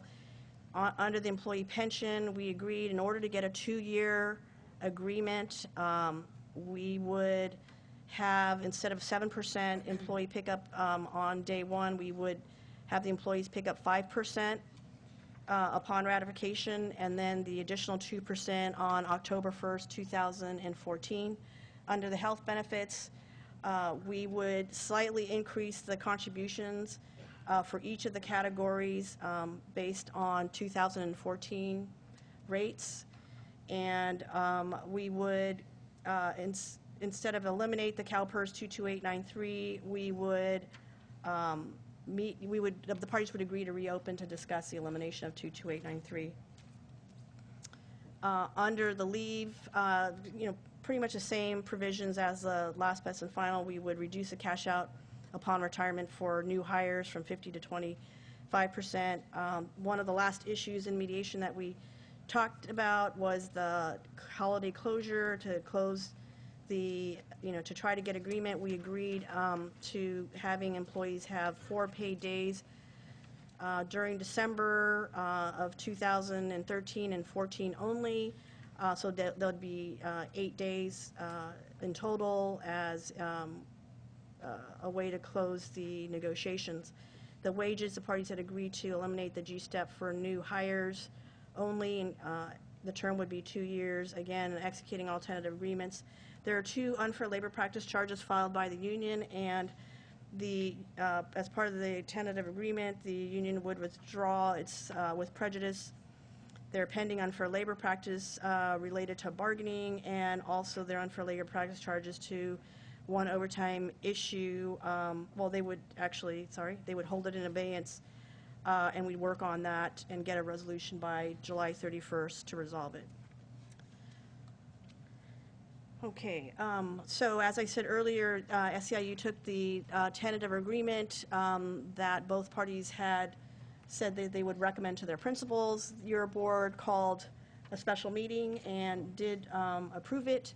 SEIU had membership meeting and it was not ratified. So SEIU again had under 646 requested for fact-finding. The following is the criteria for fact-finding. You need to look at state and federal laws that applicable to the employer, local rules, regulation ordinances, any stipulations by the party, looking at the public interest and welfare and the public agencies' financial ability, comparability of employment conditions with those in other agencies, costs of living, overall total compensation, again, wages, pensions, and benefits, and other facts normally taken into consideration, looking at internal equity between your groups. And here, because we had a tentative agreement that we reached, that was an important fact for the fact-finding. So where are we today? Just very briefly, in terms of some of the key issues in dispute, one obviously is the employee's contribution for retirement, going from 0 to 7% in the last best and final. 2 is the health benefits, moving to a flat rate contribution, elimination of dual coverage. 3, kind of the catch-all, which is the cost containment. Many of these don't impact current employees, except for the last one. They're really aimed at keeping the county's costs from accelerating, which is a reduction in the sick leave cash out, elimination of the G-step for new employees, and the sick leave cash out is, the reduction is for new employees, I'm sorry, and the elimination of the second-tier medical vesting. The one-time wage reduction that I talked about earlier does affect current employees. What is the status quo in terms of retirement pension contribution? Currently, SEIU members don't contribute to the pension program. The county's miscellaneous pension programs, there's 2 levels. One is the 2% at 55 for classic members. So those are folks who are hired on or before December 31st, 2012. In 2013, the new PEPA requirement came into effect, and so anybody new to the CalPERS system, non-classic member, would be under the 2% at 62. And I think obviously the county's last best and final is a 7%. The union's last proposal was 4%. So why is this necessary, the county's proposal? There are a lot of factors. One, it's becoming state policy under PEPRA. It's becoming a standard for employees to pick up 50% of their normal costs. In terms of the cost savings for the county, this is, there's an ongoing deficit in the county's budget, and this savings will help the county balance its budget. Pension costs, as I mentioned in the slides before, are going to be increasing significantly in the next 5 years. Cost sharing by SEIU will allow the county to manage this liability. The county estimates a savings about $430,000 for a half a year.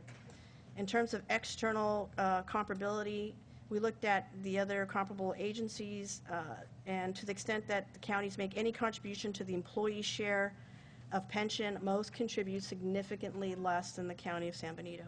There's nobody that does 0, except for the county of San Benito. Internal equity, within SEIU unit, remember under PEPRA, new employees as of January 1st, 2013 are already paying 6.5%. So you already have new employees in this unit picking up 6.5% of the normal cost. So, again, SEIU is the only unit in the entire county that isn't picking up a share of their pension, and in terms of the public interest, I think that there's a public interest in their state statute. that says that employee should cost share and pick up a share of their pension. And here's just the section that that Pepper talks about, section 20516, and, you know, basically saying, you know, that equal sharing of normal costs between contracting agency or school employee and their employees should be the standard. And I talked about the rest of the slide previously. I'm going to just, on this slide, I'm going to have Bert Dunphy from my office. She's kind of like the financial guru and actuarial guru, so I'm going to let her explain this issue. So, good morning, everyone. These numbers are taken from the CalPERS valuation that was issued in October. And so the important thing to remember is that these numbers weren't developed by staff, they were developed by CalPERS. And the county, based on the CalPERS valuation, has a funding ratio for its pension of 68.7% on a market value basis and 81.5% on an actuarial basis. Now, what does that mean? So when you look at these numbers, the present value of projected benefits is about $140 million. That's for all of your current retirees and employees who are currently paying into the system. The accrued liability for retirees and survivors, which means the people who are receiving money from CalPERS right now, is $118.8 million. Now, the market value of the county's assets in their pension plan was $81.6 million. So what does this mean? The difference between the benefits payable to the people who are currently retired and the amount of money that the county has saved to pay them is $37.2 million in deficit. So that means that there's not only insufficient funds to pay for your current retirees, but that based on the CalPERS valuation, the county has not saved a single dollar for people who are current employees who have not yet retired. So I will hand you back to Danya. Give me. So this chart here just shows, you know, what the contribution what the contributions are by bargaining unit. As I said earlier, you know, there are other bargaining units that are paying towards their share. So you can see that that MEG and the unrepresented unit are at 4%. You should know that we are in negotiations with the MEG unit now, and unrepresented usually follows them, but we are looking at having all the units move towards picking up their full employee share. And then you have the other units have since 2010 for IA, 2012 for DSA, and Lima 2012. A question that we were asked, and we added that to the chart, is, well, what about the elected officials? So, of course, the board has been picking up at 7%, and the sheriff, because the sheriff is a safety, is required to pick up 9%. So, critical issue number 2 is the active and retiree medical. I think SEIU position was that it would stay at status quo. Again, the county's position is that, there's got to be cost sharing, and that, doing a flat rate contribution allows the parties to really negotiate contract to contract what the contribution will be based on negotiations and the county's ability to pay. I might run through some of these really quickly because I did talk about this. Again, this is the reduction in the active and retiree medical, and I talked about that earlier. Obviously for the health benefit proposal, we're looking at a few things. One is cost savings. The policy of having, not an automatic inflator for health contributions by the county, but again, negotiating them contract by contract based on the county's ability to pay. A reduction in the county's OPEB liability. Whenever you go from an automatic formula with a med inflation escalator, your OPEB liability just keeps going. If you go to a flat rate contribution, it will drop down the OPEB liability, and that's what we're hoping to see. And then external comparability. The county's contribution to retiree medical is, one of the highest in terms of all of your comparable agencies. If you look at this chart, I think that's one of the things that we looked at is, well, geez, we have 100 less employees, so wouldn't your health benefit numbers actually be less?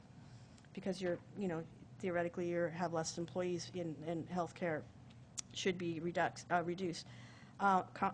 quite the contrary, that even though, and I think this is pretty alarming, that the county has lost 100 employees from its general fund since 2009, its health premium contributions have increased by approximately $700,000 during that same time. And so the county's average cost per employee for health insurance has risen about 62% since 2008, 2009. And the average cost per employee in 2008, 2009 was $480.09, and now it's up to $776.69. I think those are monthly costs. So the county's proposal in terms of moving to a flat rate contribution for a half-a-year estimate will be about a $270,000 savings. Okay, I'm going to move on. So under 646, it states that the fact-finding panel shall consider the overall compensation presently received by employees, including direct wage compensation, vacation holidays, and other excused time insurance, pensions, medical and hospitalization benefits, the continued and stability of the employment, and all other benefits received. So everything, you know, is on the table for negotiations, and we did put a lot of things on the negotiations, on the table for negotiations, given what the county's financial situation was, and given that there was a lot of contract language that needed to be updated. And one of the basic policy was that there should not be any automatic escalators in the MOU language going forward. So consistent with this policy, in its current round of negotiations with all the units, the county has proposed a flat dollar contribution for medical increases. This chart just shows on an annual pay-go for retiree health. So this is just what you pay out currently year to year for retiree medical. You can see that you're paying out $450,000 towards retiree medical in 2007, and in 12-13 it's $1.3 million. So some people say, well, you know, mumbo jumbo, you know, the actuaries, just these big numbers that are inflated. You don't really have to pay down your Gatsby. You don't really have to do anything on your retiring active medical. You know, just leave it the same and kick the can down the road. Well, this is kicking the can down the road. If you don't do anything, these costs just continue to increase, and that's what's happening. The good thing here is that the county has been, you know, aggressively trying to pay down its liability, and it's paying its full annual required contribution as it relates to its medical program. So, you know, again, the combination of very aggressive holding down cost, reduction of 100 position, paying down your ARC, the county has taken some, you know, steps, you know, very, very key steps in moving forward. Again, this is the slide I was looking at. So if you looked at, I said earlier about the retiree medical being in excess of the market, and here we actually contacted these counties to find out what they are contributing towards retiree medical. So these are just to the retirees, not to the active, but to the retirees. And you can see, you know, the county of San Benito is at, you know, maximum of $1,214 per month, and then you know, see what everybody else is, and you can see it's quite in excess.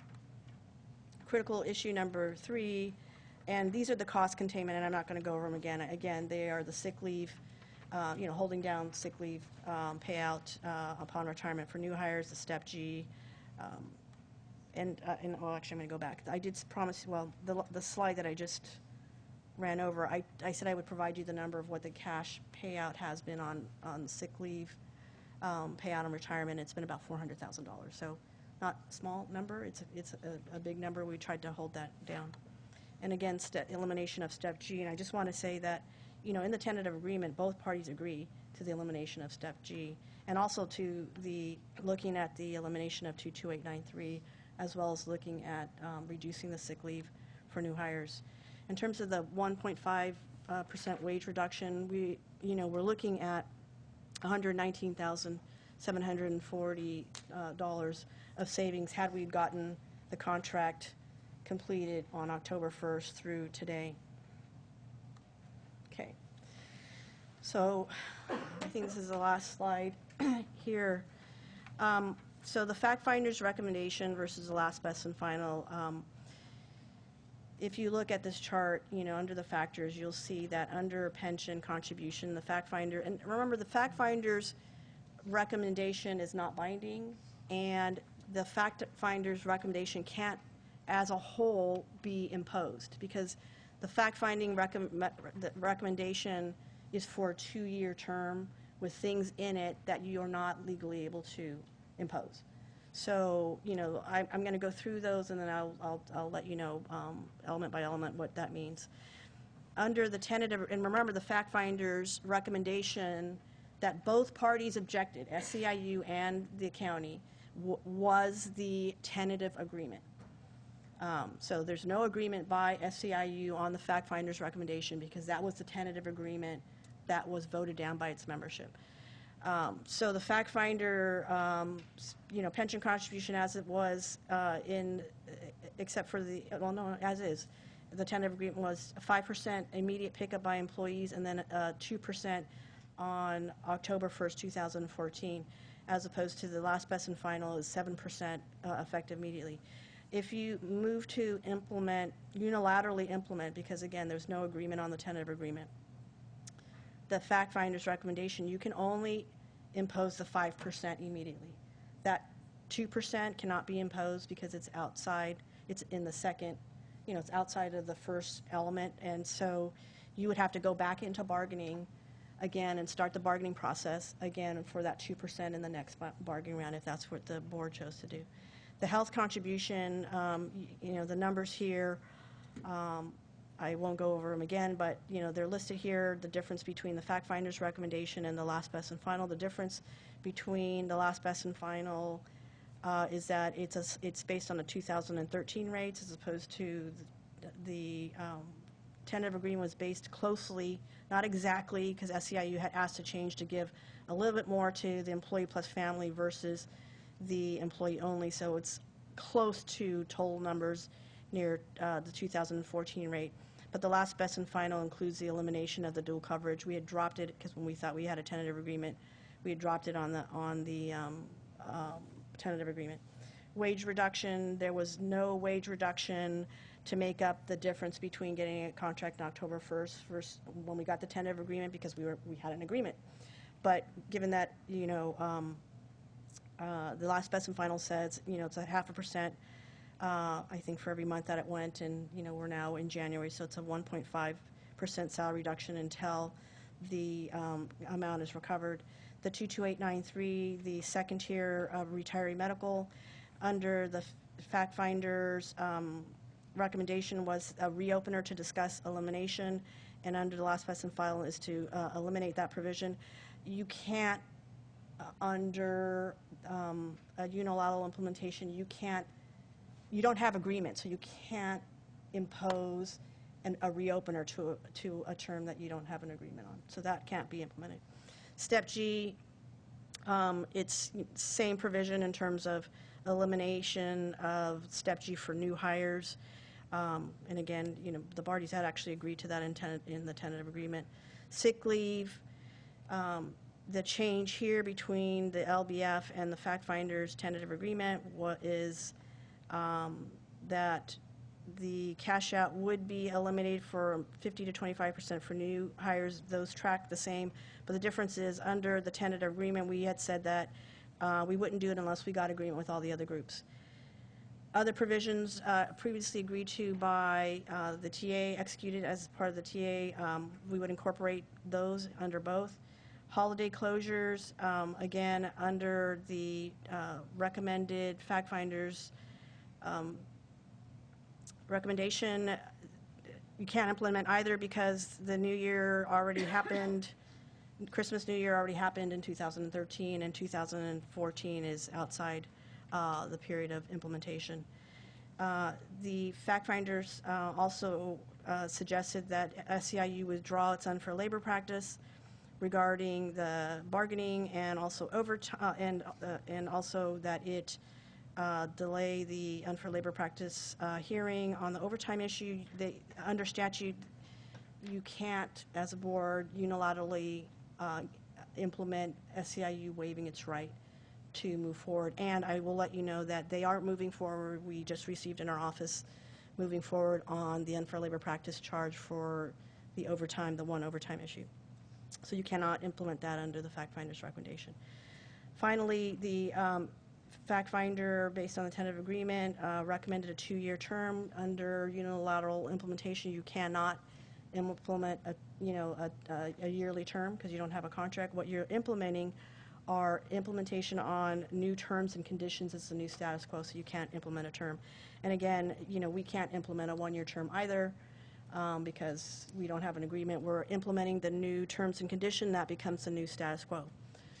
So, question that somebody might ask me is, so, the action before you today is there's option 1 and option 2. Option 1 is to implement those sections of the fact finder's recommendation that are that you are able to do under the law, or option 2 is to implement the last, best, and final offer, and staff recommends that the board consider adopting the last, best, and final offer. In either situation, what happens next in terms of bargaining, once you implement either option, those terms and conditions become the new status quo. They don't go away until something else is bargained. But the either party, and especially the union, can ask after unilateral implementation and before the adoption of the agency's next budget, which will come in June 30th, they can request to begin bargaining anew after an imposition. But the starting point of the bargaining will be under the new terms and conditions of the implementation. So with that, I conclude my remarks, and thank you for your time. Thank you, Donna. Then I'm going to open up to the public comment. And just to clarify what I said earlier, if someone wants to come up a second time, that is allowable. I would just ask that the testimony would be different than what was said for the closed session. With that, do we have any speakers carded? Yes, we have 2. Henry Soria.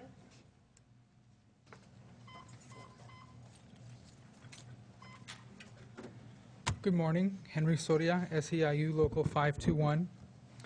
SEIU represented county employees made significant concessions during the Great Recession, a time when the county's general fund experienced considerable reductions.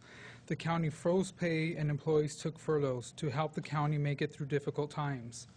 But times have changed.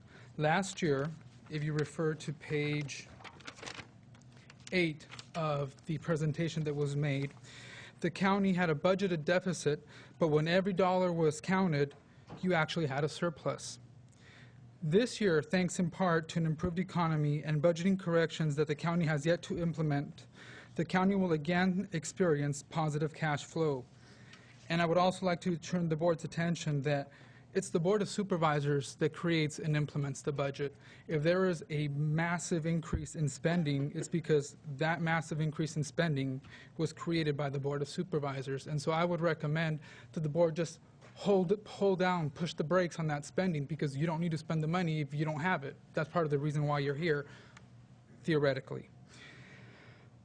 The concessions the Board of Supervisors is considering today aren't necessary, and they will hurt the county's ability to provide services in the community if implemented. San Benito is already one of the least competitive employers of surrounding counties. There is no need to bleed your employees or San Benito County services further. Your residents deserve better. Therefore, your employees object to the proposed imposition. We also bring to the county's attention that the proposed imposition of terms and conditions of employment include terms and conditions that were not reasonably contemplated within the county's proposals exchanged at the bargaining table. Additionally, your employees object to the county's proposed imposition of terms and conditions that seek to impose waivers of the union's statutory rights as well as the rights of the employees themselves. In closing, the union reminds the county that we have never agreed, nor are we now at impasse. The state nor PERB have made any determination regarding impasse. We request that the county continue bargaining in good faith by coming to the table instead of unlawfully imposing these terms and conditions in violation of the Myers-Milius-Brown Act and the county's own employee resolutions policies. Thank you.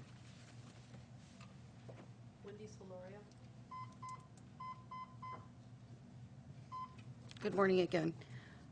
Just a couple notes. I found the presentation very informative, and I would suggest that the initiation of any additional bargaining that maybe the employees of this county can be invited to learn about the fiscal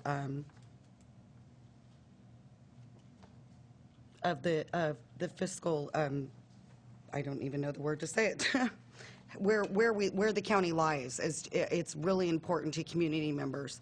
I also want to reiterate that a majority of the county employees being represented by the 521 bargaining unit, we are also taxpayers. So it's very ironic that we come here requesting you not to hit us this side, because we are also contributing on the other side to our benefits and salary packages.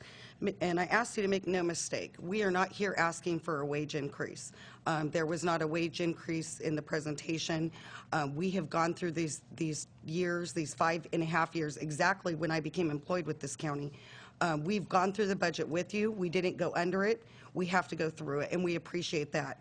We are not opposed to, per state law, which is effective 2018, of contributing a portion to our PERS. All we are asking is that you ease us into it after 5 years of freezes and furloughs and no wage increases, not even a step increase, although I know that that's not being bargained right now. That you ease us into it over the time. We understand that you have decisions to make. As far as health insurance, there were concessions on that as well. We agreed to, increase contributions and appreciate that the cost is increasing and that you can't carry all of that on your backs, nor can we. In response to Mr. Richmond's comment regarding the average salary for a county employee, in this bargaining unit, more must have been taken into consideration. The average salary, he states, for a county employee is $41,000 a year. I don't make $41,000 a year. I've been here almost 6 years and have received 2 promotions in the time that I've been here.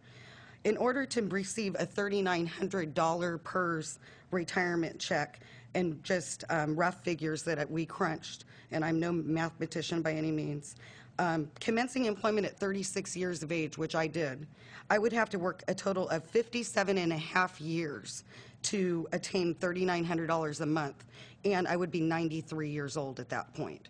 So the chances of that happening are really slim, because I know I don't want to go through any more of these meetings. But I just wanted to throw that out you, that you're really dealing with a broad range of department heads, managers, and the lower level workers who SEIU 521 does represent. We are your front line. So I ask you to take that into consideration this morning. Thank you. Marty Richmond.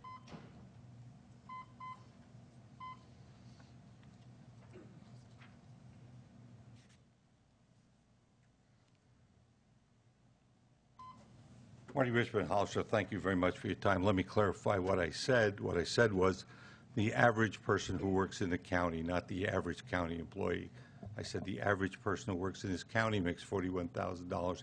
That comes from the federal government. As far as the $3,600 check, that comes from CalPERS. During 2010, 2011, the average new retiree check was $3,065.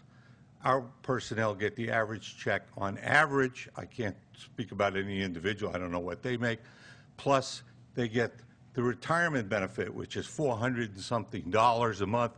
It is true. I blew it up by an extra $35 by rounding it off. I apologize. The actual number is $3,500 and something, okay?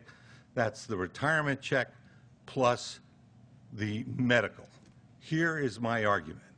And I understand the employee's problem. They can't spend the money you put in their retirement health care account.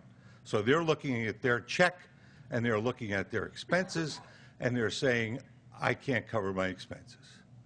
But they made that decision, just like I did when I stayed in the military for 20 years. I can't pay any of my expenses with my military health care coverage. They don't give me a dime. If I need health care, they give it to me. If I don't, they don't.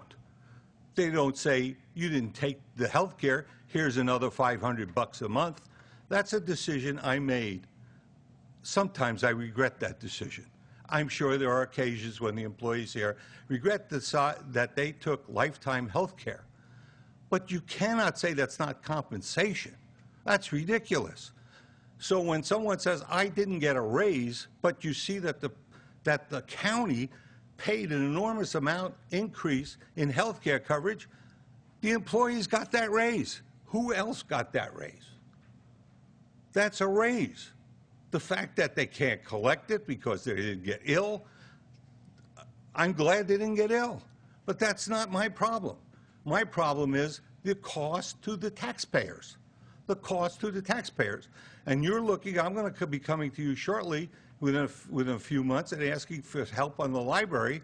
And you're looking at a library with 5.5 employees that costs $555,000 or $560,000 a year to run in salaries and benefits. That's more than $100,000 apiece.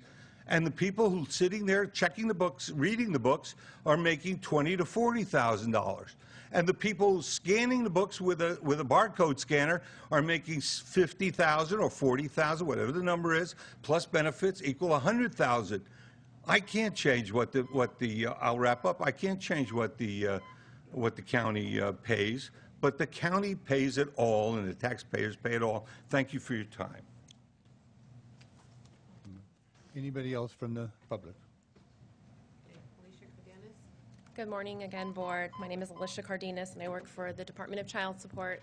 I would just like to reiterate one thing, and that is that the county employees know that they are going to have to contribute to their PERS, and we know that the governor has given us till the year of 2018 to fully contribute the 7%.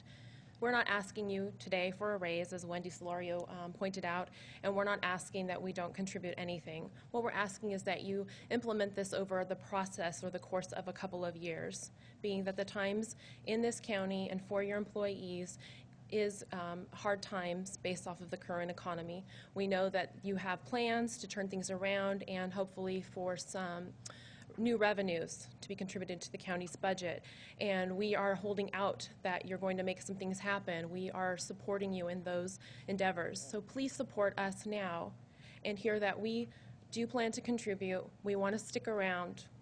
A lot of us really love our jobs, and we love serving the public that we work with and that we live in the same community with. So please just hear that we are willing to contribute, but 7% right off plus a 1.5% reduction in our wages is going to not serve you or your public well. So please just implement that over the course of time. Give us a chance to make those concessions in our local in our own family budgets over a course of time. Thank you.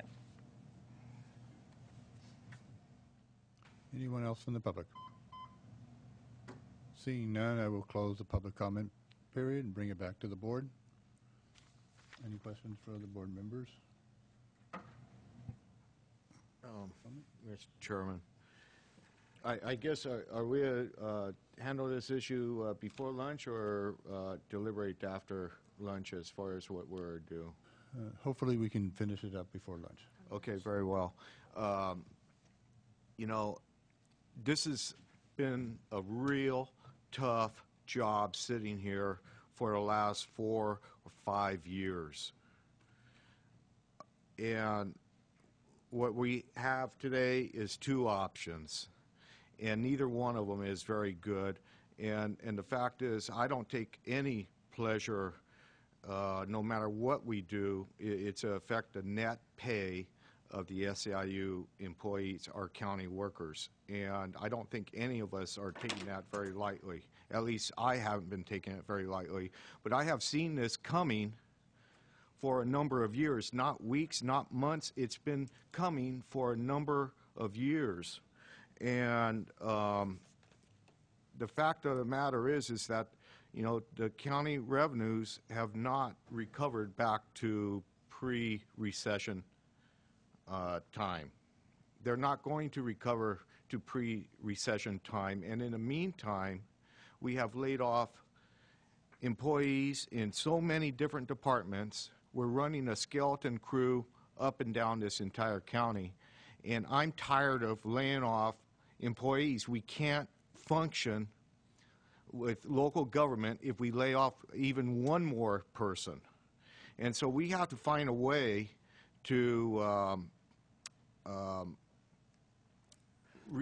restaff these departments, and there's some still sacrifices that need to be made. Probably the worst decision that I had, being a supervisor, was 3 years ago voting in favor of the SEIU union contract back then. That was one hell of a mistake, as it turned out. And as we got deeper into the recession and the new reality set in of, you know, that this is what we could expect as far as revenues to the county and our expenditures and the unmet, unfunded liability that we have to make, we asked the leadership of this county to make concessions and pay their PERS and pay free salaries and so forth. We asked MEG, we asked the deputy sheriffs, and the SEIU. Everybody gave concessions. Everybody gave concessions. And those other groups came forward and contributed a portion of their PERS. And I was really hoping that the SEIU a couple of years ago would have done the same thing. It would have been a whole lot softer landing than what we're faced with today. A lot softer landing. And I was optimistic that back in October we had a tentative agreement, did not work, and now we're here today. And so I'm going to have to support option 2 and hope things get better as time goes on. But my employees pay half of their Social Security out in my business. If I make $1 profit, I'm paying my full share of 15%.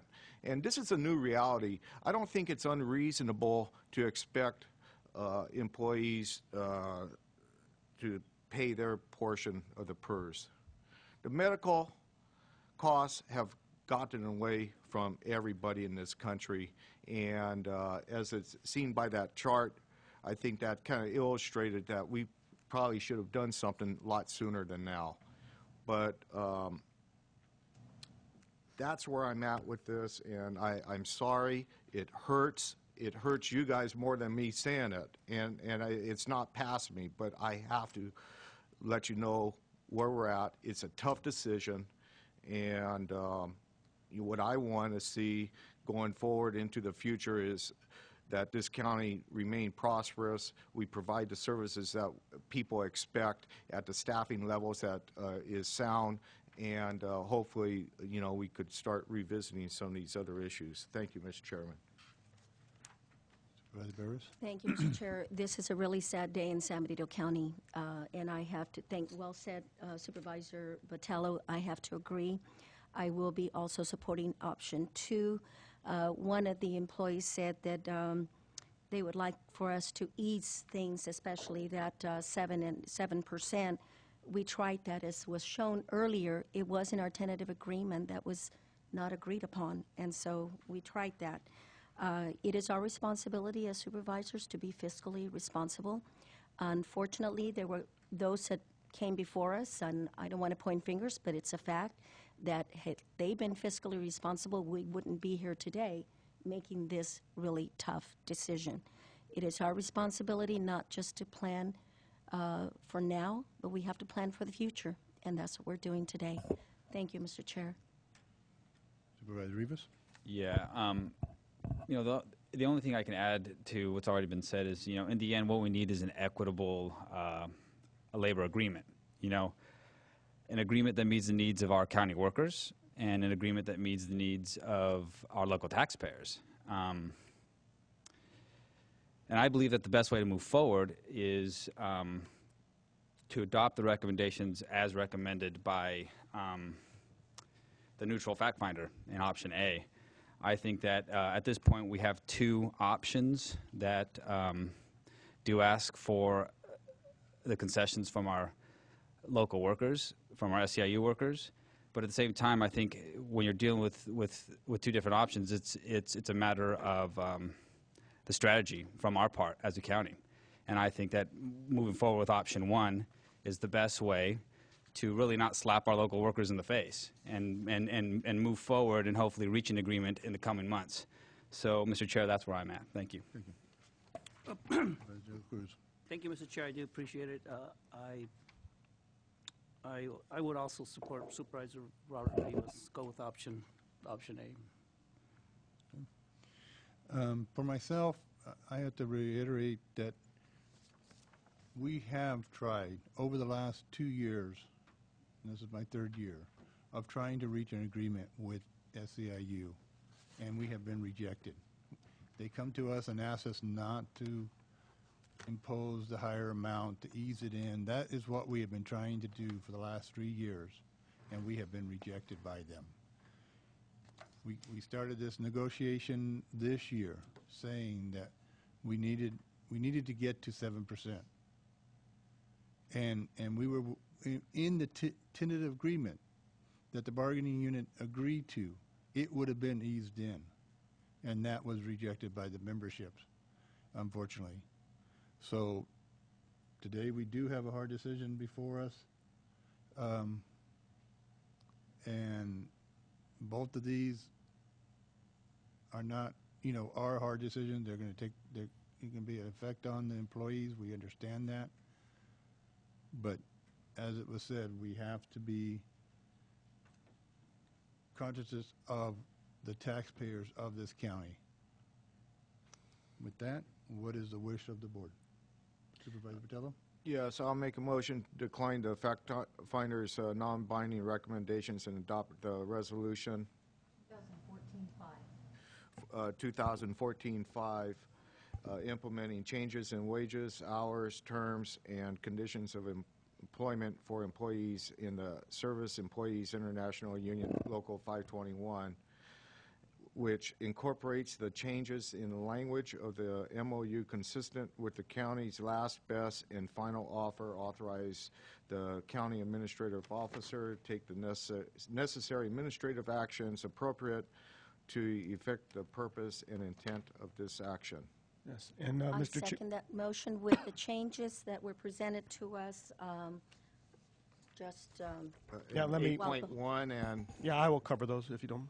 Okay, So- but I will second it with the changes that will be covered by council. All right, thank you, Supervisor Barrios and Supervisor Botello. Yes, there are some changes to the attachment A to the resolution affecting option 2. Those changes can be found in your packet on page 196. And the first change is to Article 8.9. It currently reads, for employees hired or promoted on or after the dates on which the terms are adopted by the Board of Supervisors. That first sentence is changed to for employees hired on or promoted on or after October 1st, 2004. That change was made to reflect the language in the last, best, and final offer. And a similar change is made on page 203. Yeah, did I say that? I'm sorry. It's October 1st, 2014. The same change is made on page 203, Article 14.1. It currently reads for employees hired on or after the date on which these terms are adopted by the Board of Supervisors. That language is changed to for employees hired on or after October 1st, 2014. These changes have been made and have been handed out to the board. There are also copies in the back of the room if anybody in the public would like to see them. So that is the amendment to the resolution adopting option 2. Thank you. Thank you. We have a motion and a second. Are there any other discussions? Yeah, I just Supervisor wanted, Rivas? for clarification purposes, so the motion was to decline to accept the fact finder's non-binding recommendations, correct? Yes, that's correct. Thank you. Okay. Seeing no other questions or comments, all those in favor? Aye. Those opposed? No. No. Passes 3-2. With that, we will adjourn for lunch and reconvene at 1:30. 1:30? 1:30? Yes. 1:30.